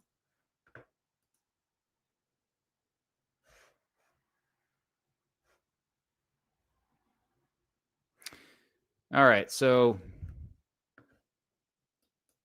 here is, I'm going to go back up to the top here. Here's what I did 3.5 years ago. Centrism, others. Okay. This was 3.5 years ago. And again, I'm hanging out in the middle for most of them. It's similar for rehabilitation. I'm in that same quadrant. Same quadrant for compromisation, politicized moderatism. I think the biggest change was the on capitalism, though, the economic one. I'm going to compare those two. Okay, so I'm going to show the one I just took. So I'm more towards socialism in this one, but I'm still in the middle. And then if you look at the one I took 3.5 years ago, I'm more right exactly in the middle. Yeah, so now we're looking at the one from 3.5 years ago. But yeah, mostly the same. Oh, individualism was higher this time today than 3.5 years ago. So I'm more against authoritarianism. Okay, we're going to compare the heat maps here too. Yeah, it's this is the one I just did. Okay. And this is the one I did 3.5 years ago. So not a whole lot of change there. Yeah, I mean, I would say on certain things I've moved more to the left in terms of the economy. I'm more social, I'm more social democracy for sure. If you look, that's the biggest takeaway for me is like I'm less of a neoliberal and more social democracy because, yeah, again, that's where I was 3.5 years ago. That's where I am now. So I've shifted. The biggest takeaway is economically shifting more from neoliberalism to social democracy. Yeah, that's interesting. But in terms of like other things like conservatism, yeah, like I've actually become more conservative on the row above. That's interesting, man. Wow. So I've become more left and more right. I guess that's what I predicted at the beginning of the stream. So there you have it, everyone. Still pretty boring views. I would say most Americans actually fall somewhere between neoliberalism and social democracy. Mr. Base, Social Dem, Mark, let's go. All right, let's get the rest of the super chats here. I want to make sure. Oh, it's in Des Moines. You pay for gas. That's what you were talking about, Fletcher. Oh, wow. I'll have to talk to Mrs. Beat about that. When is your wedding? Just send me an email, okay? Gamer Boy Greg, I love for you to make a video about the crazy Atlantotropa project. I think it's a fascinating and crazy bit part of history. I know very little about that. The name sounds familiar. That's about all I know about this. Elmer, thoughts on Robert Jr. Yang after 5 years? Unfortunately, I went back to try to find the original Robert Jr. Yang comment. he like was talking trash when I was talking trash about the Electoral College, and I couldn't find the comment. His account doesn't exist anymore, and someone brought that to my attention anyway. But it's really sad. Rest in peace, Robert Jr. Yang. If you're out there, Robert Jr. Yang, I just really miss you. I've been thinking about you. I want you to come home. Please come home, Robert. That's a big time inside joke. Most people watching right now, listening right now, have no idea what we're talking about. It was on my first Electoral College video, and then in my follow up with my worst senators video, I think is when or worst governors. I don't remember. That was so long ago. Patrick Stewart, are you the Patreon supporter? Yes, thank you so much. Two of the sets of rules I live by: the Constitution as amended, and NCIS character Leroy Jethro Gibbs rules. Oh, what is that? Why does that sound so familiar? That sounds familiar. NCIS character. Oh, that's the show. Okay, I'll have to look into this. Leroy Jethro Gibbs. Leroy.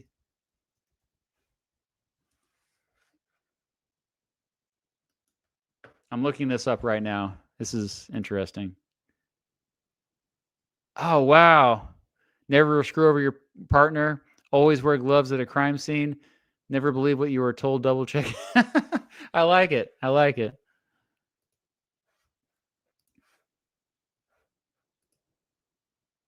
Oh, wow. You've been a channel member too. I appreciate you. Thank you, Patrick. That's 21 months. That's amazing. Wow. Gotham, please do governor election videos like presidential election ones. That would take a lot of time. Also, you did videos on the Vietnam War and Korean War, but you didn't for World War I, World War II. Yeah, oversimplified took care of that, right? It's daunting. It's a bit scary to think about what would go into that, but I guess I could do. My idea was, since I'm primarily an American political history channel, I could just like frame it as like American entry into both of those wars, and that would make it a lot easier to make those videos. So yeah, I will strongly consider that. Thank you for bringing that up, and thank you for the super chat. Aiden, do you think if we didn't have the Electoral College, we would have the gerrymandering race we have now? Oh my gosh. That's a big reason why we have it. Yeah, unfortunately. But also, Trump kind of, he egged it on with, he's worried about losing mostly the House of Representatives, because it's looking like Democrats will win the House of Representatives back. So, but yeah, the Electoral College is a big part of that as well, unfortunately. Thank you, Alex. Steve, would you consider going on a political show like Crystal Kyle and Friends? Your change in views fit their narrative of middle America radicalization? Not so much. I mean, social democracy still really isn't that exciting. It's still like most of Europe and Canada on economic issues. I would say that's, yeah. And actually, I still think most Americans actually fit towards that narrative. I think that people get called neoliberal all the time, but I think most Americans are for certain regulations, and they're certainly for antitrust. But yeah, I would go on a political show. I've gone on political shows. I've listened to Crystal Kyle and Friends before. Yeah, like I'm sure I agree with them on a lot of things. I did. I've done some in the past. I did Philip DeFranco recently. That was a lot of fun. John, thank you. Fan of yours and Supreme Court history enthusiast. Saw there was no Holmes or Black on your best justices list. Both influential reasons. Yeah, they both made my honorable mention list. I probably should have put Oliver Wendell Holmes on my top 10. I was trying to be as balanced as possible. I put Antonin Scalia on there. And the more I think about it, I was like, I liked him in some ways, but in other ways, he kind of hurt the Supreme Court. Like a lot of the problems we have with the court today can be traced back to him. But yeah, Black, I think Hugo Black was really close. I think the thing with him was he just didn't have as much influence with the majority opinions like the others did. Holmes did. But yeah, he's an honorable mention. He barely missed the top 10. Well, thank you, Alex. Again, I think this is another one. Thanks for all the great content. I have so much fun and learned so much. I dove deep into all the president music videos this weekend, and they're great. Whoa. Well, thank you for that. The Chester Arthur one's been stuck in my head. Oh, I'm always surprised by how many people like that one, because I personally didn't think it turned out that well. Computer virus. You just gave me a computer virus. Thank you. Hi from Ireland. I would love to go to Ireland. What's your opinion on constitutional amendments being put to a referendum before being signed into law like it's done in Ireland? I love that idea. As long as there's some other hoop that the amendment has to go through. But I don't think just Ireland does it. I think other countries do that as well. But yeah, I think it has to be a more than one step process. Like in the United States, you have it has to go through Congress first and then the state governments. So similar situation, but I can dig it. Vin Von Voom, how would you feel about being described as a centrist? I just think that label is so meaningless because you're trying to, it's the worst way to label anyone. You basically make them sound like they don't stand for anything. When really we all have different opinions on a spectrum of different issues, like we just saw with these political quizzes that I just took. So I kind of hate that label, actually. I wish people would stop using it. I know it's turned in also to like a joke, but E for every gamer. Ian's here. Hello. One of my first supporters. I've met him multiple times. Great dude. I missed the stream, but hope you're doing well, my goat. Aw. You're my goat too. Thank you so much for all your support all these years. And I got one more here from Todd. Just wanted to say how much I love your videos channel. Thank you. I've learned much and grown my views a lot, and my love of passion of history has been deepened. That's amazing, Todd. I love that picture for your PFP as well. Thank you so much. Comments like these are really kind of what keep me going when I get stressed out and burnt out, especially when I have a video that doesn't do very well and I worked really hard on it. But then I see a comment like that. All these comments have been so uplifting. So thank you so much. I hope that everyone's out there staying safe. I know it's a scary time in the United States of America, but I think we're going to get through it just fine. I am eternally an optimist. I think that we have a great country, greatest country in the world. We have our 250th birthday next year. Yeah. I'm excited. I don't know what I'm doing next year yet, though. I'm kind of keeping it open. I feel like a new chapter is about to begin, but I don't know what that chapter looks like. It's kind of scary, but at the same time, also exciting. Clippies again. Have you ever done a video on framing your cultural political views through the lens of a different culture? Anyway, thank you for your content. Ooh, that is deep. And thank you for the kind words. That's really a good idea. I don't think anybody's ever done that before. I'd have to really examine different cultures, though. And honestly, the world is so globalized these days that the cultures are quickly melding together. Great example for you. I watched this channel called Mike OK. He's a travel vlogger dude, but he's just so authentic. And he just released a video about him in Afghanistan.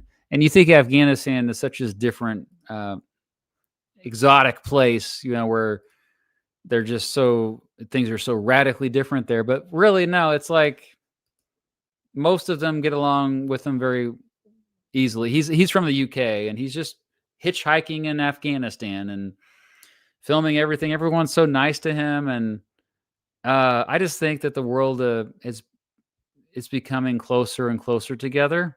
That's the biggest reason why I think we're seeing less conflicts overall. I know that it's been a rough few years, but the overall trend over the last 100 years has been the world's becoming more peaceful.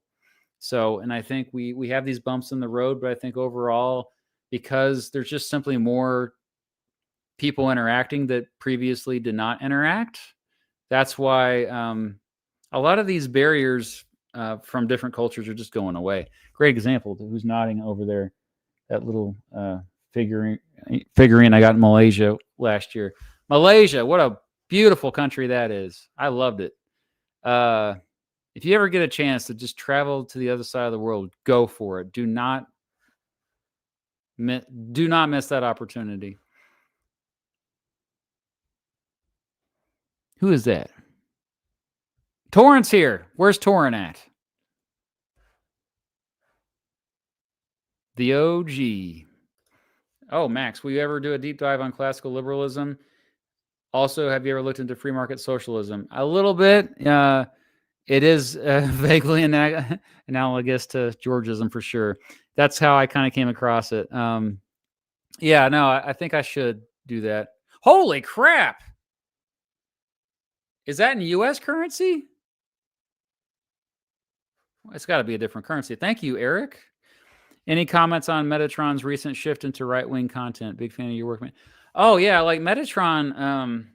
I don't like Mrs. B didn't want me to like get into beefs and drama.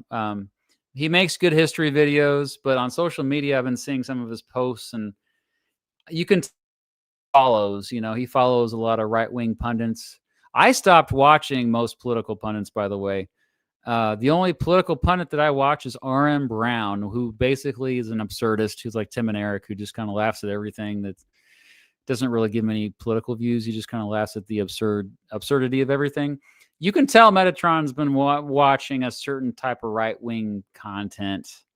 And, I just wish he would get out of that echo chamber a little bit more.